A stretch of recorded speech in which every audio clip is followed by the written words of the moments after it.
climbing, Carlos. We have to reset. No, we are climbing. 340. Yeah, but we need to reduce. Don't need Rest. Select the.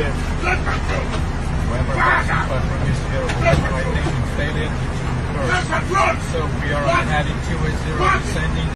fọ́nrán ìta ń gbọ́ yìí ni mo fi kí yín káàbọ̀ àwọn kan ní ohun Wike ní inú abala lérèfé náà lábọ́ sí o àwa náà ń yọjú láti inú jẹ́ẹ̀tì lókè lọ́hùn-ún wọ́n lóhùn Wike wọ́n ní Wike ń gbàdúrà wọ́n ló wà nínú jẹ́ẹ̀tì wọ́n ní jẹ́ẹ̀tì fẹ́ jábọ́ mu wá study fídíò ìdáadáa bó tiẹ̀ jẹ́ wípé a sì ń retí kí Wike sọ̀rọ̀ pé kì í sóhun ohun làwọn èèyàn fi dá wọn kì í ṣe pé bóyá wọ́n rí ojú rẹ̀ nínú aeroplane tán sọ àwọn tá a sì rọwọ́ wọn tán pè ní pilot èmi rò pé aeroplane yóò fẹ́ já pilot yóò ráyè mọ́ ṣe fídíò ẹ jẹ́ àmọ́ analyse kìíní dáadáa o èmi ò gbà pé Wike fẹ́ jábọ́ o at 340,000 feet lókè lọ́hùn wọ́n tún fi sí i mo ní àwọn wo ní ń gbé kìíní ṣé ẹ rí ká tó mọ̀ belief gbogbo nǹkan bá ń pín ẹ jẹ́ ká mọ̀ káwa náà mọ̀ tiẹ̀ dissect tiẹ̀ dáadáa ṣé plane lè fẹ́ já lókè báyìí plane ń gan òṣèkì wọ́n sì tún sọ gbogbo kìíní wọ́n tún sọ̀rọ̀ tẹ́ bá gbọ́ báwọn pilot yẹn ṣe ń sọ̀rọ̀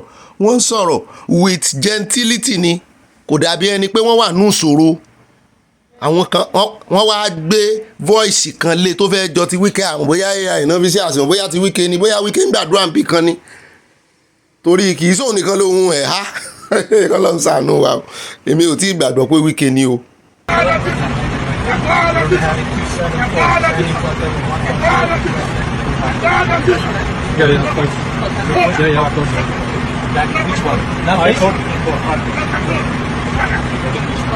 Mr. Olopasa, since President Tinubu came in, the economy has tanked.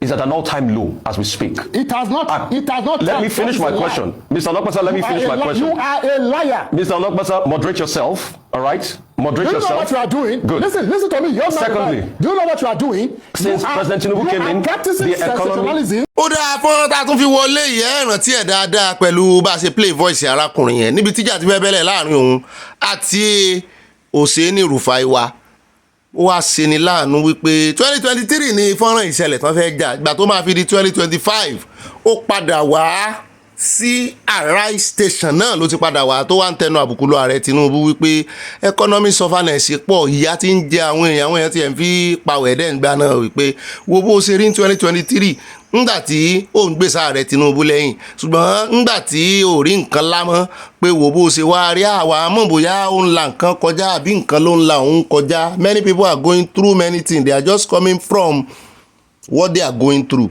ṣùgbọ́n ó wá ṣe ni láàánú pa gbọ́ ikú Ọ̀gbẹ́ni yìí o ṣàdédé la gbọ́ ikú rẹ̀ mo ní gbogbo èèyàn ọmọ Nàìjíríà tẹ́ fi ń ṣe yẹ̀yẹ́ ó ti rù ó ti ṣe kinní kan ẹ sì mọ̀ fáwọn èèyàn tó bá ń búyàn lórí ẹ̀rọ ayélujára báyìí gbàásgbòs lórí social media arákùnrin yẹn sáti ó ti juwọ́ lẹ̀ o gẹ́gẹ́ bá a ṣe gbọ́ o mo wá ní nínú 2025 náà kò tí ì pọ̀sẹ̀ bí kò tí ì pọ̀ṣù mẹ́ta síra wọn sí ìsìn yìí o tí eléyìí ṣẹlẹ̀ o ti 2025 yìí o bó ti ẹ̀ jẹ́ wípé Dr. Abati lòun àti ẹ̀ náà jọ sọ̀rọ̀ ńgbà náà ṣùgbọ́n ó nà wípé àwọn dojúkọ ààrẹ Tinubu àwọn yọ ààrẹ Tinubu wọ́n gbọ́kànlé olóṣèlú o kọ́lọ́ ń fọ̀rùn kẹ́ o kó fi sí ọwọ́ rẹ̀ kó fi dá lẹ́jọ́. Of all presidents, he had less than 40% of votes. We calculated it. We worked at campaign council. Go and check the records. So there's nothing I don't know about how Bola Tinubu won. Let's see how we win in 2027. Yeah, but Tinubu got 62%. He got 62% of the votes from northern Nigeria. But let's leave statistics. Ó dá onú fọ́nrán táwọn wọ lọ́yà ní sí ohun arábìnrin sókè o agbọ́ tó ń play fọ́nrán kan lábẹ́lẹ̀ ó ń play voice kan audio lábẹ́lẹ̀ níbi tí tọkọtaya kan àti arábìnrin kan tán ti ń bára wọn sọ̀rọ̀ lórí fóònù ìyàwó ló kọ́kọ́ ń bá arábìnrin yẹn sọ̀rọ̀ níbi tó ti ń jẹ́wọ́ fún wípé òun jẹ́wọ́ fọ́kọ òun pé òun bá ọ̀rẹ́ rẹ̀ sùn pé òun bọ́rẹ̀ rẹ̀ sùn òun jẹ́wọ́ fún pé àwọn sì ti ń bẹ̀ pé in fact ọ̀rọ̀ yìí àwọn ẹbí ti dá sí i ó fẹ́ ìyá òun fẹ́ kúlé lórí wípé kó jọ kán bá ń bẹ́ẹ̀ ló bá ní ó gbé fóònù fọkọ rẹ̀ lọ́kọ́ bá gba fóònù pé ẹ̀ ǹlẹ́ mọ́ wà ń gbọ́ yín o ó gbọ́ wọn náà ti ń bẹ̀ ọ́ ṣé bárábìnrin yìí ló fẹnu ara rẹ̀ jẹ́wọ́ ó níbi tí mò ń lọ o mo fẹ́ ká fi kíní ìkẹ́kọ̀ọ́ ní ṣé bárábìnrin yìí ló fẹnu ara rẹ̀ jẹ́wọ́ fún ọ ẹ̀yin ọkùnrin ṣe wá rí báyìí bóbìnrin bá ti wá jẹ́wọ́ fún yín tó sọ ń pa past ẹ̀ fún yín báyìí yóò di wàhálà ojú ẹ̀ lẹ́mọ̀ fi wò ó ní kì í sọ̀rọ̀ past ó ní ṣe jíun ló ṣe ṣẹlẹ̀ ó lóun ti fẹ́ sílé ó ní sọ fún yín wípé ọmọ last born òun wípé ọmọkùnrin yẹn ló fóun lóyún rẹ̀ nìyẹn bá ní kò sọ fóun o ló bá ní ẹgbẹ́ fóun fún padà lárábìnrin bá ní irọ́ kò rí bẹ́ẹ̀ pé táìmù tóun bá ọ̀rẹ́ rẹ̀ sùn yẹn ìgbà náà lòun lóyún last born pé òun ló wá sọ fóun lọ ṣe DNA bí tí mo wá ń lọ rí ẹ gbọ́ ṣé ó lẹ́tọ̀ọ́ kóbìnrin máa jẹ́wọ́ fọkùnrin ṣó lẹ́tọ̀ọ́ àbí kó ṣe pamọ́ bó ṣe ṣéun náà bó ṣe ó lóun ti ronú pìwàdà kó wá mọ́ sọ fọ́kọ rẹ̀ mọ́ pé òun ti ronú pìwàdà kó mọ́ sọ mọ́ nígbà tó ti ronú pìwàdà yẹn gbọ́ só lẹ́tọ̀ọ́ àbí kó ṣe a secret tàbí kó tiẹ̀ jẹ́ wípé wọn ti fẹ́ra gan gbogbo ohun tó ti ṣe sẹ́yìn ẹ̀ mọ̀ kó mọ́ béèrè body count sóbìnrin lè sọ body count tiẹ̀ fọ́ ó mọ̀ ga o bó bá sọ fún un bó làwọn ọkùnrin ṣe mọ́ gbà á àwọn ọkùnrin tá a mọ́ jowú bó la ṣe mọ́ gbà á ẹ gbọ́ sáwọn secret kan wà tó jẹ́ wípé kéèyàn mọ̀ wulẹ̀ sọ fúnra èèyàn torí wọ́n ní bí etí ò bá gbọ́yìn kì inú ìbá jẹ́ ká ní kò sọ fọ́kọ rẹ̀ ní ìsìn níṣẹ́ àwọn pé wọ́n jọ mọ́ manage wọn bẹ́ẹ̀ tẹ́ rí ọkàn jẹ́ àwọn obìnrin kan wà ẹ̀rí ọkàn ò lè jẹ́ kán gbé kí ní ẹ̀ mọ́ra àwọn ọkùnrin nìkan lẹ́rí ọkàn yìí jẹ́ mo ń sí ẹni o àwọn ọkùnrin náà lẹ́rí ọkàn o ṣùgbọ́n ọ̀pọ̀lọpọ̀ ọkùnrin torí àṣà àti bá a ṣe ń ṣe ìṣe wa láfíríkà ọkùnrin míì 20 years 30 ó lè jẹ́ bí àtó bá kú tán náà ọmọ rẹ̀ táwọn mọ̀ wálé wípé wọ́n bí wàá ta ni o ẹ gbọ́ ṣé ó lẹ́tọ̀ọ́ kóbìnrin máa jẹ́wọ́ tó bá ti kọjá torí bí ìgbà tí èèyàn tún ojú egbò tí ò sí ń bẹ̀ tí ò mọ̀ sí ọkùnrin mélòó náà fẹ́ sọ fún wípé ọ̀rẹ́ rẹ̀ ló kó tiẹ̀ mọ́ doyún gan pé ọ̀rẹ́ ẹ̀ ló ń bá sùn ó wá ń sọ fún òun pé ó ti change bóun ló ń ṣe fẹ́ mọ̀ pé ó ti change ẹ bá ń dá sí ẹ bá ń foyé gbé o ó ní agbára o àbí kó kúkú mọ̀ pé bóun ṣe jẹ́wọ́ yẹn marriage yẹn ti tán kò ní ìdí kó mọ̀ bẹ̀bẹ̀ mọ́ ó dẹ̀ jẹ́ akó ń bẹ́ẹ̀ jẹ́ wá dọ́dọ̀ arábìnrin kan ló ń sọ̀rọ̀ nípa ntán ló dájà lẹ̀ láàrin gbajúgbajà òṣèré Bíọ́lá Adébáyọ̀ mo lè mi ò mọ̀ bóyá òótọ́ ni o ṣùgbọ́n nítorí pé ó dárúkọ surrogacy a sọ̀rọ̀ surrogacy lánàá mo wá ń wò pé ọ̀rọ̀ tí arábìnrin ń sọ ìsúlẹ̀jọ́ òótọ́ ṣéyàwó ló pùnà òpó fún àbọ̀kọ ló sọ bẹ́ẹ̀ fún kí ló lè dájà lẹ̀ láàrin wọn torí àwa náà ń gbọ́ wìrìwìrì pé ọ̀rọ̀ pé wọ́n bímọ through surrogacy nǹkan ẹ̀jẹ̀ àgbọ̀nà ó lè jábòsí àti ìbílíìfù ẹ̀ báyìí. kí wọ́n ṣe another surrogate kò ní ìdí ọkọ bẹ́ẹ̀ ló ní ìdí ọkọ gbogbo ẹnu ni mo fi sán Ọ̀gbẹ́ni fẹ́ lọ ṣe another surrogate kó lè bí kejì tí wọ́n mọ̀ pé òun ti ní méjì lọ́dọ̀ ọkùnrin kan kó dẹ̀ máa ṣe sí ẹ̀ lọ bọ̀bọ̀ wá lóun ò gbà that was the genesis of the problem. èyí wá nínú òun ti rí pé bó ṣe ń yọwọ́ ó máa jáwọn sí kolobo pé ẹyọ kan tó bí iná ti tó. ọkùnrin tó fẹ́ ṣe another ọmọ mi. bí ó lò ní ẹ kò lè bímọ sorry ẹ má bínú pé mo sọ̀rọ̀ bẹ́ẹ̀ ẹ má bínú mo sọ̀rọ̀ ìdẹ̀wò ẹ má bínú. ẹ má bínú kò ní ẹ̀gì kò lè bímọ. so ẹ má bínú pé mo put ẹ bẹ́yẹn ó wá fẹ́ ṣe another one bọ̀bọ̀ wá nínú ìyẹn ti rí ọwọ́ tó ti ń yọ ó ti rí i pé no kò sọ̀rọ̀ genesis ní tó ṣẹlẹ̀ gangan nìyẹn kí gbogbo ilé ìtàn sọ pé òun ké àwọn ẹ̀ma wa ní fóònù náà ni even àwọn tó mọ ṣèyí náà máa ní ṣèyí náà ò lápọn àwọn tó mọ Bíọ́lá náà gbà pé kí ló wá ṣẹlẹ̀ but kò sẹ́ni bọ́dì tó mọ̀ àǹtí tí wọ́n ń gbèjà Bíọ́lá ṣé ẹ mọ Bíọ́lá ni ṣé ẹ mọ Bíọ́lá ṣé ẹ mọ ọkọ ẹ ni. ẹ mọ náà torí pé ó ní gentle look àwọn ẹ̀sán ti ṣe ó bú ọkọ Bíọ́lá tí ó bú ẹnikẹ́ ẹ calm down. bọ́dá ni iṣẹ́ òdà kò yẹ kó sọ̀rọ̀ yín sọ obìnrin ni. ẹni sùúrù please ẹni sùúrù. èmi tí mo ń sọ̀rọ̀ do you know how painful iṣẹ́ tó sọ̀rọ̀ tó mọ̀ ọkọ̀ Bíọ́lá ni do you know how painful obìnrin ni. ẹni sùúrù please ẹni sùúrù. èmi tí mo ń sọ̀rọ̀ do you know how painful iṣẹ́ tó sọ̀rọ̀ tó mọ̀ ọkọ̀ Bíọ́lá ni do you know how painful. ẹni kọ́ sọ̀rọ̀ wọn gbogbo ilẹ̀ ṣe máa béèrè question ẹ calm down obìnrin gbogbo àtàwọn bíbáyìí. obìnrin ní gbogbo wa mi mọ ẹ lè jẹ́ fans Bíọ́lá everybody ní fans Bíọ́lá because she's really doing well to the society but ẹ má jẹ́ ká nǹkan táwọn èèyàn mọ̀ òun ló pọ̀ ọkùnrin jìyà gan ní ọwọ́ obìnrin even ní Nàìjíríà tí kì í ṣe ìlú òyìnbó táwa wà ọkùnrin jìyà gan lọ́wọ́ obìnrin. ẹ wá rí nǹkan lórí ọ̀rọ̀ lọ́rọ̀ wọ́n ti fẹ́ mọ nara wọn wọ́n fẹ́ mọ búra wọn gbogbo àwọn tẹ̀sí rí tán dá sọ̀rọ̀ lọ́rọ̀ yìí tán bá ní kán tẹ́tí wọn náà lẹ̀ ní kó lórí ọ̀rọ̀ wọn. Ìtumọ̀ ẹ̀ náà ni pé oníkálukú ló ní tiẹ̀ lára bámúbámú. Oníkálukú ni o, kó oníkálukú yá lọ rántí ẹ̀ níbi ó gbé ya o. Ẹ fi Bíọ́lá àtọkọ rẹ̀ lẹ́ o, bó bá ṣe parí ẹ mọ́ parí ẹ, bí ò bá ṣe parí ẹ mọ́ rúná sí mọ́ gbogbo ẹ̀yin tí Bíọ́lá fọ̀rọ̀ sí lọ́wọ́ nígbà tí ẹ súnmọ́ tẹ́ ẹ wá ń tú síta lórí ẹ̀rọ ayélujára. Kí ló dé? Ṣé ẹ ti pọn méjèèjì, ṣé ẹ ti bọ́n dá sí Genesis ó dáa fẹ́ mọ Revelation rẹ̀. ẹ̀yin èèyàn mi ẹ káàárọ̀ ní gbogbo ibi tá a bá ti ń gbọ́ mi o, orí wa ò mà ní gbàbọ̀dì tọmọtọmọ.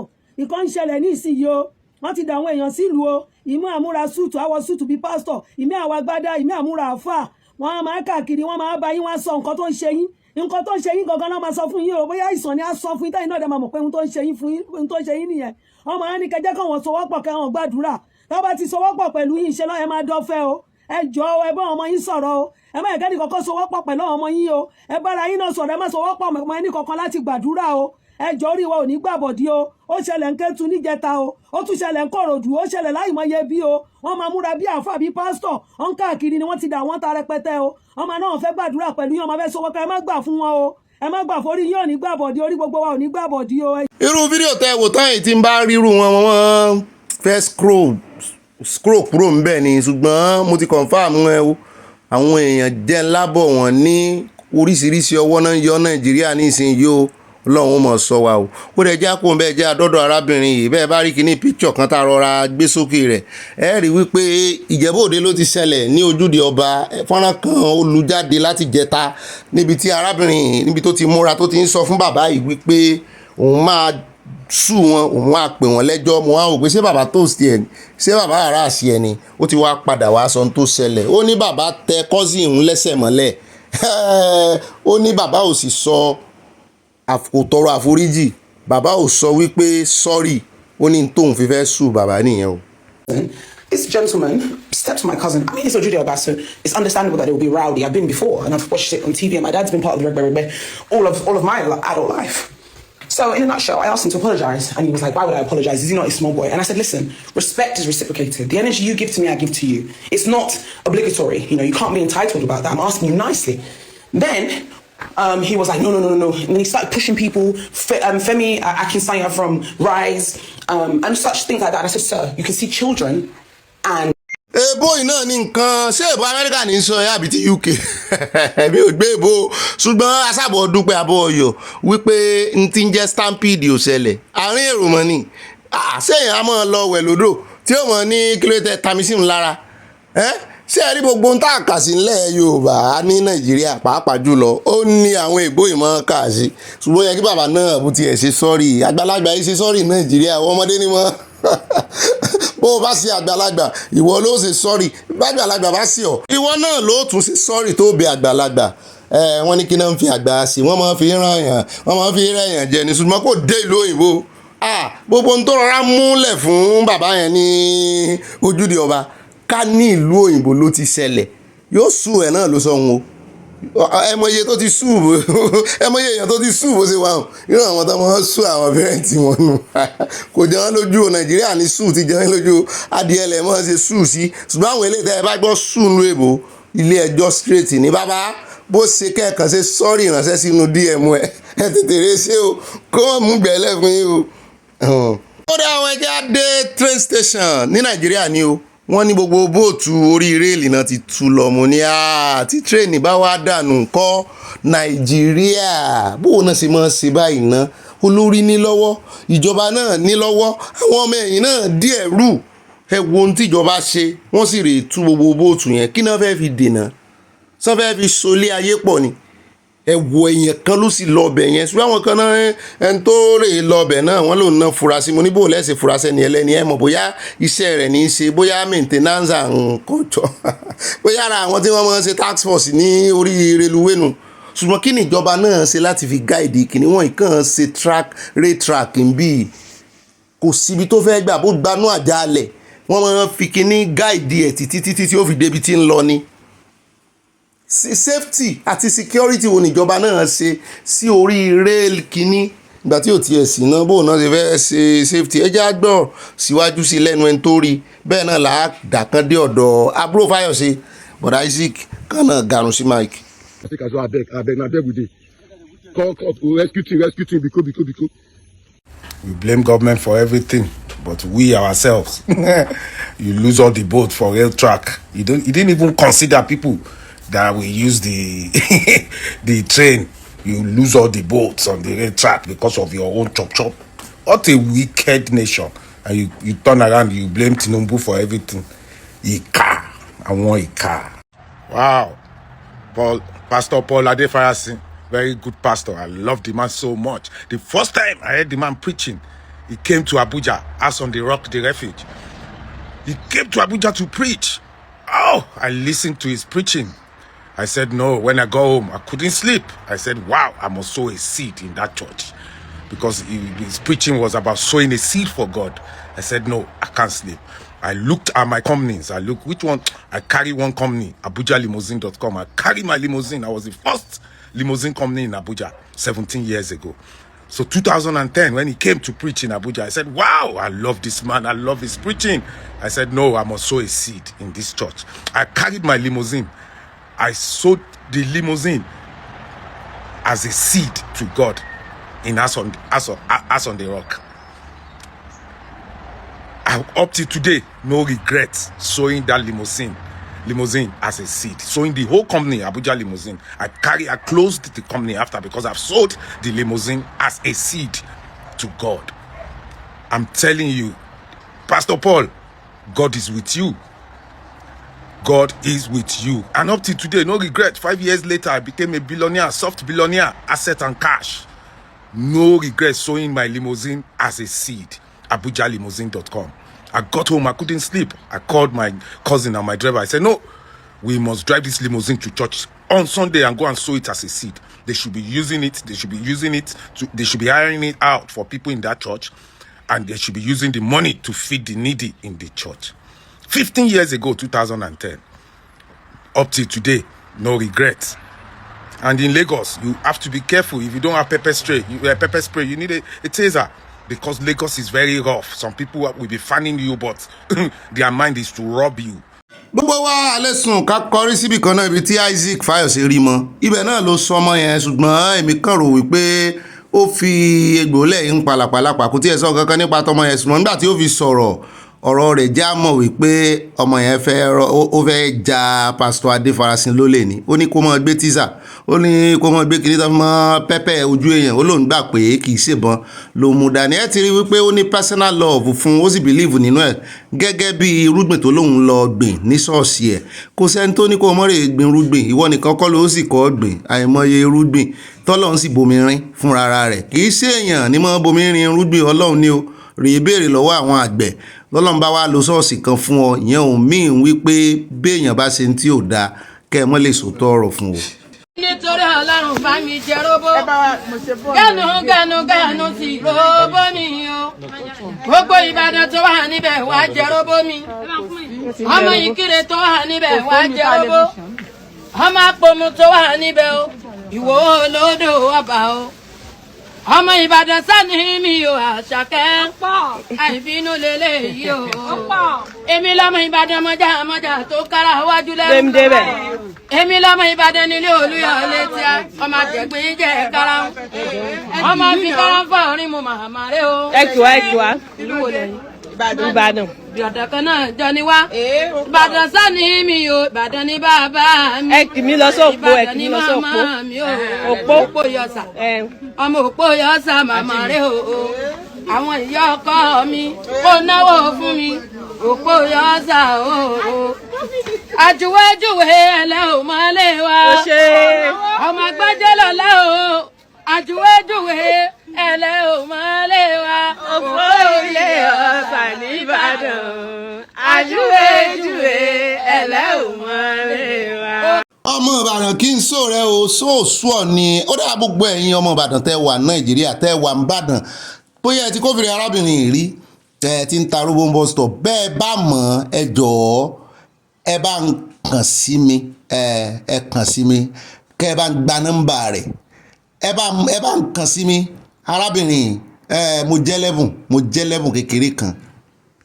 gbogbo wọn tọ́ lọ́ọ̀ láìkè àásọ ti pàdé àwọn ìyàwó wa sọ́rí iPhone náà lò wọ́n sọ àwọn ilé onífùfù ilé oníṣẹ́ educated ilé aláwọ̀ ilé yóò sọ́tì ọwọ́ aláwọ̀ ilé ọlẹ́lẹ́ òdìbò ọrù àwọn ọmọ náà ọwọ́ ìfà.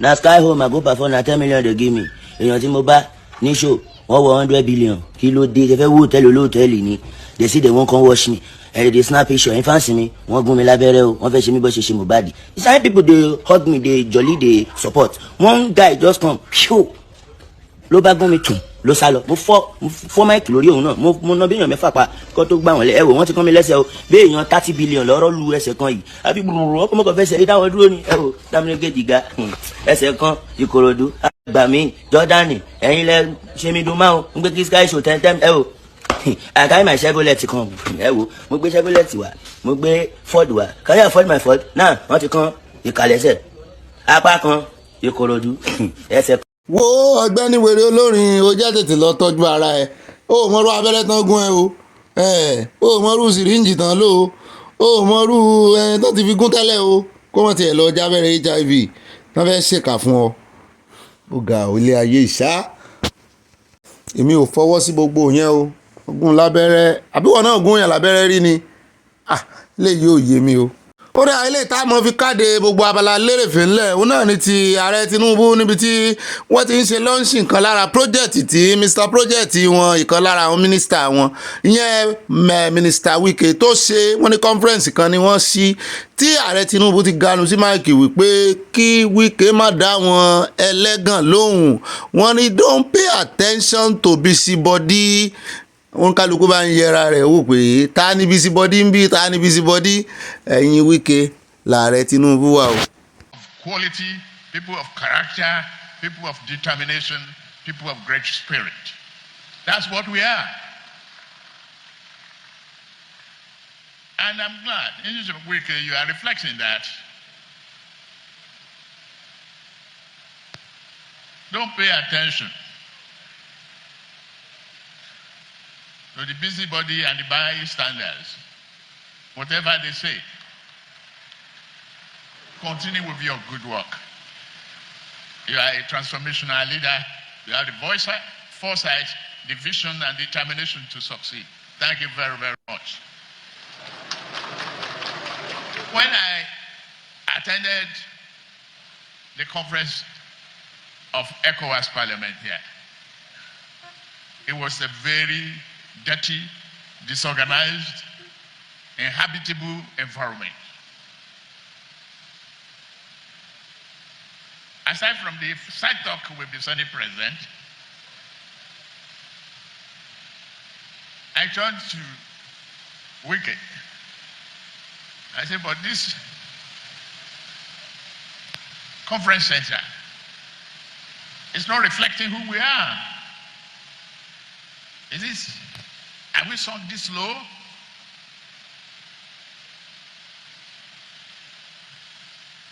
He said, no, but bear with us.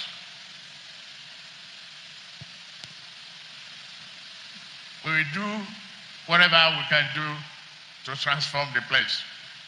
We won't come back to find it in a dilapidated, uninhabitable situation that it is.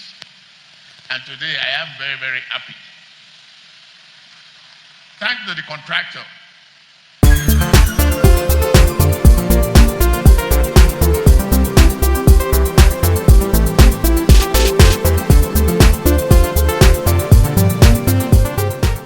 Oya bọ́ọ̀kọ̀ àlùbọ́ọ̀kọ̀ ọkọ̀ bọ́ọ̀kọ̀ àlùbọ́ọ̀kọ̀ yóò bọ́ọ̀kọ̀ rẹ̀ àlùbọ́ọ̀kọ̀ yóò bàlẹ̀ rẹ̀ àlùbọ́ọ̀kọ̀ àlùbọ́ọ̀kọ̀ oya ìdí ọ̀rẹ́ mi lèmi ó fi sí ìdí ọ̀rẹ́ mi jàlá ń jòlò ìdí ọ̀rẹ́ mi lèmi ó fi sí ìdí ọ̀rẹ́ mi jàlá ń jòlò.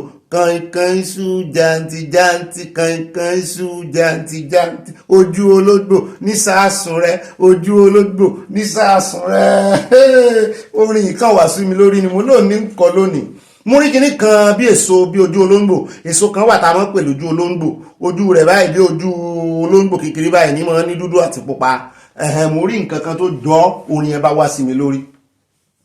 orin ni wọ́n fi dá yín lára yá lónìí kí n tún gbé yín wọ nostalgia lọ ibà nostalgia yín náà lóde o bọ́ọ̀kọ́ àlùbọ́ọ̀kọ́ kò sórin mọ́ orin ti lọ orin ti tán bọ́ọ̀kọ́ àlùbọ́ọ̀kọ́ yóò bọ́ bẹ́ẹ̀ bá kọrú ẹ̀ létí àwọn ọmọ òde ìsìn wọ́n mọ̀ rò pé bóyá ń fèdè ìfọ̀ ni yóò bọ́kọ rẹ alliteration àbí rhymes la lè pè yóò bọ́kọ rẹ bọ́kọ̀ yóò bọ́kọ rẹ yóò balẹ̀ rẹ iṣẹ́ ìmọ̀ ń bá wí o àyálò mọ̀ ń bá wí o àyálò mọ̀ lálẹ́. ó dé ilé mo fi kí káàbọ̀ sínú ìpàdé tòní ìpàdé ọlọ́mọlé ọlọ́mọlú ọlọ́mọ orílẹ̀-èdè bàbá mi all-star wọ́n ní ká mọ̀ pé lọ́lọ́mọ orílẹ̀-èdè ká mọ̀ pé ní ọlọ́mọ àgbáyé náà ni àwọn pé o bẹ́ẹ̀ náà ni ọlọ́mọ orílẹ̀-èdè káàkiri àgbáyé adúpẹ́ lọ́wọ́ ọlọ́run torí ọlọ́run ṣàwà káàkiri ní USA Canada Nigeria Côte d'Ivoire Italy Europe Germany France ó ṣàwà papọ̀ ní adúpẹ́ pé òkun èmi náà ní ibà rìn gẹ́nìgẹ́ni tí kú mi àti kú yù rìn gẹ́nìgẹ́ni ẹ lè pè mí ní ibà pàpà parada nù abala kọ́mẹ́sẹ̀ sàn abẹ́lẹ̀ yẹn olólùfẹ́ wa àyà parada ó dọ̀gá rẹ̀ parada ó dà yẹ èmi náà ni mò ń jẹ́ ibà ọ̀pàkà ọkọ̀ àwọn òkú ìkọ̀ àwọn sweet 16s àtúbà ìyá wa Sọlá Òdùmọ́sọ àtúbà yín yọ̀ lẹ́ẹ̀kan sí àwọn náà ti fi ìwé ránṣẹ́ wọ́n ní kí gbogbo ilé wọn láwọn dúpẹ́ lọ́wọ́ gbogbo yín gbogbo ẹ̀yin tẹ́ ẹ bá wọn yọ̀ ṣẹ̀ṣẹ̀ wọn. àkàlà máa gbé pọdún jẹ wọ́n ní àárín pọdún jẹ o wọ́n ní bá a sì bá wọn yọ ayọ̀ tàwọn wọ́n láwọn náà ó bá wa yọ ayọ̀ tàwọn náà mọ́ lọ́lọ́run ó sì bẹ́ẹ̀ torí orí ọ̀fẹ́ làwọn ń jẹ níbí Ọlọ́run sì fìfẹ́ sáàrin ìwà bá àti ẹ̀fojúkojú báyìí rí ṣùgbọ́n ẹ̀ńtẹ́ ẹ̀ bá ti nífẹ̀ẹ́ wọ́n ní ẹ̀ńtẹ́ èèyàn ò fẹ́ nílé rẹ̀ mọ́ jìn ilé wa ò jìn síra wa ń bì á mú ilé kẹ̀gbẹ́kẹ̀gbẹ́ nítorí ìfẹ́ wà láàrin ìwẹ́ tún lè pè mí ní ibà lọ tààràtààrà tọ́rọ̀ bá ti di ọ̀rọ̀ òtítọ́ àtòdodo sàn láàrin ajénímú ní pẹ̀kọ̀rọ̀ bẹ́ẹ̀ náà ni àwa ìfọwọ́bọ àṣìṣe ń bí o àwọn ṣe yẹ̀yẹ́ àṣìṣe àwọn tú àṣìṣe síta gbangba àwọn tú àṣìṣe sí òhò ni kó tó kó bá wa torí ẹni tí ò bá lè manage àṣìṣe management of wrongdoings tó ń bù the best thing tó lè ṣe fún àṣìṣe ni kó yẹ̀yẹ́ rẹ̀ wo tí wọ́n àtàṣìṣe bá jọ wọlé tẹ́ẹ̀ṣe ń dẹ́jọ́ ṣe wọléwọ̀de tó wà á tú láṣìírí bọ́ bá ṣáájú rẹ tú àṣírí yóò lé o bó bá ti yá àṣàṣìṣe ibi tó ti ṣe náà ni kó padà sí oko rè júwe fáwọn èèyàn wípé àṣìṣe ló ṣe o mọ́ ṣàṣìṣe lórí rédíò kó rè mọ́ ṣe àtúnṣe nínú ilé o orí rédíò tó ti ṣàṣìṣe náà ni kó padà sí o bó bá lè lórí tẹlifíṣàn kan kó rè ṣe ń bẹ̀ yẹ káwọn èèyàn mọ̀ kó ṣàṣìṣe sórí ó mọ́ tí èèyàn lára láti ṣe bẹ́ẹ̀ ṣùgbọ́n sórí àwọn èèyàn tó bá tán bá ti kọ́kọ́ gbọ́ ibi tó ti ṣàṣìṣe yẹn tán bá wá rí tó padà wá wọ́n mọ̀ kíyìn fún ọ báyìí ni the best leader ẹni tó jẹ́ the best leader láyé yìí aṣáájú gidi òun náà lẹni tó ń ṣàṣìṣe tí ò bẹ̀rù àti ṣàṣìṣe ṣùgbọ́n tó ń padà wá sọ wípé mo own up mélòó nínú wọn lẹ nínú àwọn leader yìí Nàìjíríà ó lè jẹ́ kíra mi délẹ̀ mi náà ní ibà rìpọ̀tẹ́lì ibà àlẹ̀jẹ́lì gbogbo tẹ́ bá gbọ́ lórí ètò lónìí rìpọ̀tẹ́lì àti àlẹ̀jẹ́lì ni o awó tẹnu àbùkù lùyàn kankan o agbé ètò ìkalẹ̀ láti mọ́ fi ṣàpèjúwe láti mọ́ fi pàkíyèsí ara wa sí bó ṣe ń lọ ní o tá a bá rí èèyàn tán fẹ̀sùn kan ẹ̀sùn á pàkíyèsí rẹ̀ sí pé wọ́n ń bọ̀ wí níbí o tètè wá dáhùn o kán tó tako sáàlà rẹ o àwọn ògbàgbọ́ o gbogbo ohun tó bá sọ ń pa rẹ kò kàn wá o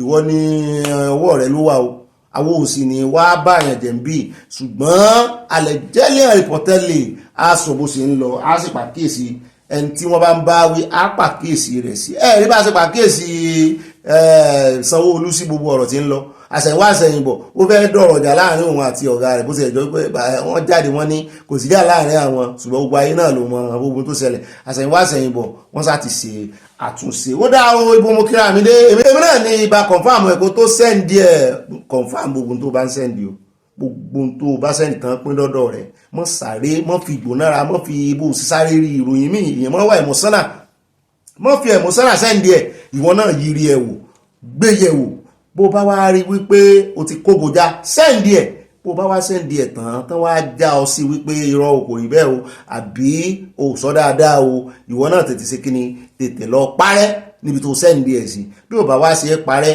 ìwọ náà ṣe update kò fi àtúnṣe sí wípé ẹ wá àwọn ò confam ẹ dáadáa mo ti rí confam ẹ torí ẹ láti fààyè rí confam lẹ èmi náà ní ibà kéde fún Yorùbá Nation àgbèrè wa débẹ̀ Ọlọ́run ni ó sì gbé wa débẹ̀ lónìí gbogbo ibi tá à ń lọ ó dà gbélé ìtẹ́ rí inú abala lé agbẹ́fìlà agbẹ́bùrùn àwọn tó ṣe é fi pa àfihàn pa wẹ̀ẹ́dẹ́ á tún fáwọn míì pa wẹ̀ẹ́dẹ́ lónìí ẹ bá ń ká lọ nínú ìròyìn tòní báyẹn bá pín kó kálé kó kákó nínú àkórí ìròyìn abala àkórí ìròyìn là ń wọ̀ lọ báyìí níbi tá a ti mọ́ dami tútù wájú tá a ti tẹ̀lẹ̀ tútù alákọ̀ọ́kọ́ náà àkórí ìròyìn wa tòní ẹ já lọ stúdíò ibo là ń lọ à ń lọ sí ọ̀dọ̀ bàbá Fẹ́mi Fálànà ó ti ẹ̀ pẹ́ tá a ti gbọ́ ọ̀rọ̀ wọn àti gbọ́ ìròyìn wọn ó ti ṣe díẹ̀ ṣùgbọ́n lọ́tẹ̀ ìwọ́n ganu sí máìkì wọn wá ń ṣèkìlọ̀ ní kíkankíkan fún Wike wọ́n ní Wike wọ́n láwọn gbọ́ wípé o tún fẹ́ gbé ìgbésẹ̀ lórí ọ̀rọ̀ grand rent wọ́n láwọn tó sì fẹ́ gbé ìgbésẹ̀ lòdì sí lọ́tẹ̀ yìí wọ́n ní àwọn embassy wọ́n ní sọ ti ka òfin wọ́n lélẹ̀ ìkọjọ́ òfin Nàìjíríà o wọ́n lóò lẹ́tọ̀ọ́ o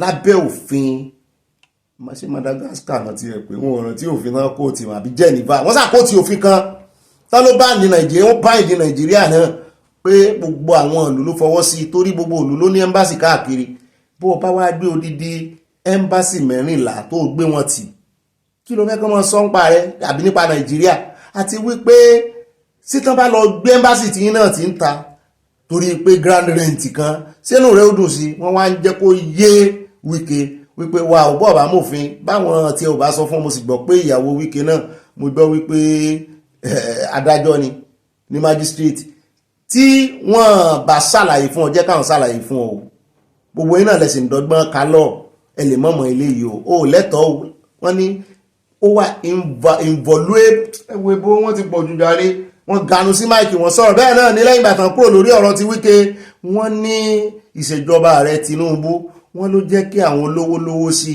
wọ́n láwọn mẹ̀kúnnù ní tòsí wọ́n lébi ń paráàlú wọ́n lébi ń pa àwọn ọmọ èèyàn Nàìjíríà ọmọ Nàìjíríà wọ́n ní ṣùgbọ́n àwọn aláìní lébi ń pajú mo ní ó dá ádáyìn láàyè nínú àkójọpọ̀ ọ̀rọ̀ yẹn ganu sí máìkì fúnra yín ẹ mọ̀ jẹ́ kábà yín ṣe atótónu ẹ mọ̀ jẹ́ ká ṣàgbọ́dẹ àwọn ò ní ṣàgbẹnusọ yín fúnra yín lẹ́sìn agbẹnusọ ara yín tó a bá kú òun bẹ̀ tán á lọ tààràtààrà sí ìpínlẹ̀ Niger níbi tí ẹ̀kún omi ti ṣẹlẹ̀ Mọ́kọ́á inú ìpínlẹ̀ Niger ní Mọ́kọ́á wà kí ló wá ń ṣẹlẹ̀ ńbẹ̀ lẹ́nu ọjọ́ mẹ́ta àfi bá a ṣe déédéé gbọ́ tán láwọn èèyàn yarí o lẹ́yìn ìgbà tí gómìnà wọn ń bẹ̀ tó dáríjìn àwọn 11 tán fẹ̀sùn apààyàn kan 11 nù wọn tán ti ní wọ́n máa dájọ́ ọkú fún wọ́n ti convict wọn gan eléyìí tí kìtì ẹ̀ sọ̀rọ̀ ẹ̀sùn mọ́ wọ́n ti convict wọn wọ́n ti dájọ́ ọkú fún wọn kí náà ṣe gbogbo ẹni tán bá dájọ́ ọkú fún náà ni ó yẹ kí gómìnà náà máa pardon ni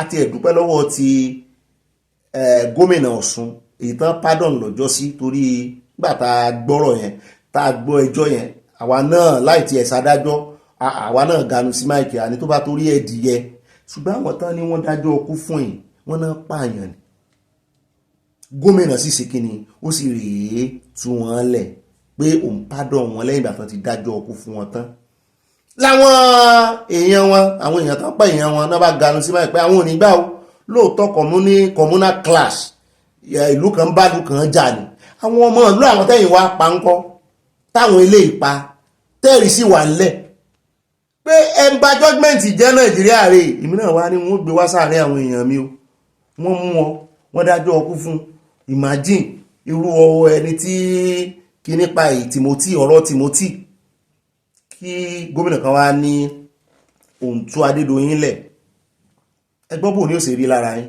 wọ́n ní bọ́rọ̀ ìṣe rí lára àwọn ará bí rẹ̀ ò wípé àwọn ò ní gbà ó ẹ pa èèyàn àwọn ẹ wá ń tú àwọn tó pa èèyàn àwọn lẹ̀ ẹ wá sọ pé ẹ fẹ́ fi parí ìjà yóò ní parí ránṣẹ́ ìbẹ̀rẹ̀ ni mo ní ó dá wa náà mọ̀ bá yín rí àmọ́ bá yín gba kámẹ́rà sí àmọ́ fi tó àwọn ọmọ Nàìjíríà létí bá a bá wá kó ń bẹ̀ tán á wà sáré dé ọ̀dọ̀ arákùnrin kan tórúkọ rẹ̀ ń jẹ́ bọ̀dà Sówùmí ẹ jẹ́ n fi bọ̀dà sẹ́yìn orúkọ wọn sẹ́rí bọ̀dà Ṣẹ́gun Sówùmí ọmọ ẹgbẹ́ PDP ní ẹ́ ṣùgbọ́n ìyàlẹ́nu ló jẹ́ sàdédé ládédé rí àwọn àti ààrẹ Tinubu àwọn náà wà lára àwọn tó rí ìké ààrẹ Tinubu sílé lélẹ̀ ìtàn wá sẹ́kọ̀ọ́ yìí ṣùgbọ́n wọ́n yí mọ́ ọ̀rọ̀ léyà lóòótọ́ wọn náà ti ṣèlérí fáwọn ọ̀rẹ́ àwọn kan pé àwọn ò jọ lọ léyà àwọn ò jọ lọ ojúde ọba ni torí ọmọ Ògùn state ní ẹ́ àṣẹ̀yìnwá àṣẹ̀yìnbó ń jọ bí ẹni pé ọ̀dọ̀ ààrẹ Tinubu náà ti lọ ṣe ojúde ọba tí wọ́n ọ̀rẹ́ rẹ̀ kan ló ti ẹ̀ kọ́kọ́ rí ìyẹn Sowore ló kọ́kọ́ tanu sí wípé ìwọ tán jọ lọ school ọmọ credibility rẹ ọmọ capacity rẹ o sì máa sọ̀rọ̀ tó bá tẹ̀ ti jẹ́ ọ̀rọ̀ politics tí wọ́n náà o sì wà lára àwọn tó criticize ààrẹ Tinubu bí bọ́álà o tún wá jẹ́ agbẹnusọ àti alábàáṣiṣẹ́pọ̀ fún Àtìkù in fact bí bọ́álà lọ́rọ̀ rẹ̀ sì rí Daniel Bọ́álà àṣẹ̀yìnwá ó wà lára àwọn tó bú Bùhálà o àṣẹ̀yìnwá àṣẹ̀yìnbọ̀ ló náà bá rè bá rẹ̀ Tinubu bí àti ó fi padà dé ló bá change story pé ó ń jọ bẹ́ẹ̀ nípa rẹ̀ Tinubu mọ̀ ń tọ́ ń ṣe o ó jọ bẹ́ẹ̀ ni pé ọpọlọ wọn sì sáǹdì omo ní ẹ mọ̀ wo àwọn olóṣèlú yìí tán bá ti sáàrí ibi tán gbogbo ayé ló sáfẹ́ sákúrò nù PDP ààrẹ Tinubu kí lẹ fẹ́ sọ PDP dà ilé ọlá ti dáwóró bẹ́ẹ̀ náà ni bọ̀dà Bùkọ́lá Sàràkí náà ganu sí máìkì wípé ìjà tí ò ṣeé parí láàrin àwọn ló fa gbogbo eléyìí o wípé ọ̀pọ̀ èèyàn ló sì máa kúrò nínú ẹgbẹ́ PDP o àwa àmọ́ wò bóyá opponent gbogbo bọ́n ṣe ń lọ tán bọ̀ tán conspire papọ̀ tán fẹ́ gbé ẹgbẹ́ mi kalẹ̀ bóyá àmọ́ wò bóyá wọ́n kò gòjá ṣùgbọ́n jọ bẹ́ẹ̀ ni pé wọ́n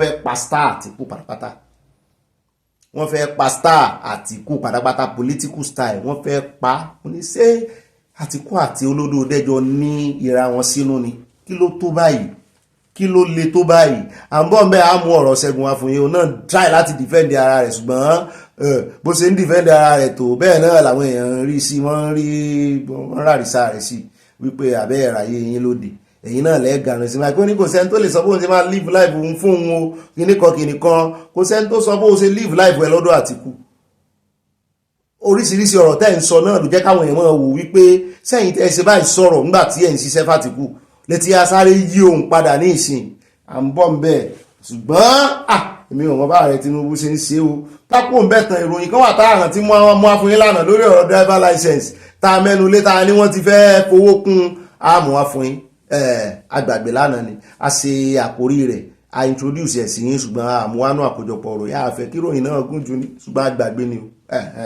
is excuse you àmọ́ àfúnyín lónìí náà ni kò ní dọ̀la o ẹjẹ́ wọn sáré jẹ́ yín lábọ̀ lórí ti ọba Àwùjalẹ̀ wọ́n ní ara bàbá yá o ara bàbá lé o wọ́n ló rẹ̀ wọ́n ó tẹ̀ wọ́n díẹ̀ lóòótọ́ torí wọn ìsọ wípé ara ọba ò yá o ó kàn tẹ̀ bàbá díẹ̀ ni o wọ́n ní ṣùgbọ́n ara wọn ti ń yá wọ́n ti ń recover torí wọ́n ṣe dé láti hospital ni wọ́n ní àwọn ò sì fẹ́ kán tún wá mọ́ bí wọn kán tún wá mọ́ gbò wọ́n jìgìjìgì láàrin èrò báwọn wọ́n nítorí ẹ̀ náà ṣe ní kí bàbá jókòó kí àwọn rẹpẹsẹ̀ntì wọn àti wípé lánàá àlè fífọ́nrán ẹ̀hàn yìí kan wọ́n náà ń ju báńgà mo ní ṣe báńgà lélẹ̀ tó dàbí àdó olóró yìí tẹ́ ẹ bá rí iná àṣẹ̀yìnwá àṣẹ̀yìnbọ̀ mo rọ́mọbìnrin méjì kan láwọn èèyàn farapa èmi fojú mi kòrò báyìí mo rí méjì tí iná ti ju ọwọ́ wọn báyìí ó ju ọwọ́ wọn bọ́ọ̀lẹ̀ ni mo ní àwọn kìíní báńgà explosive àwọn tó lókèdè yẹn ló yẹ kán máa yìn tán máa kọjú ẹ̀ sókè tí ó máa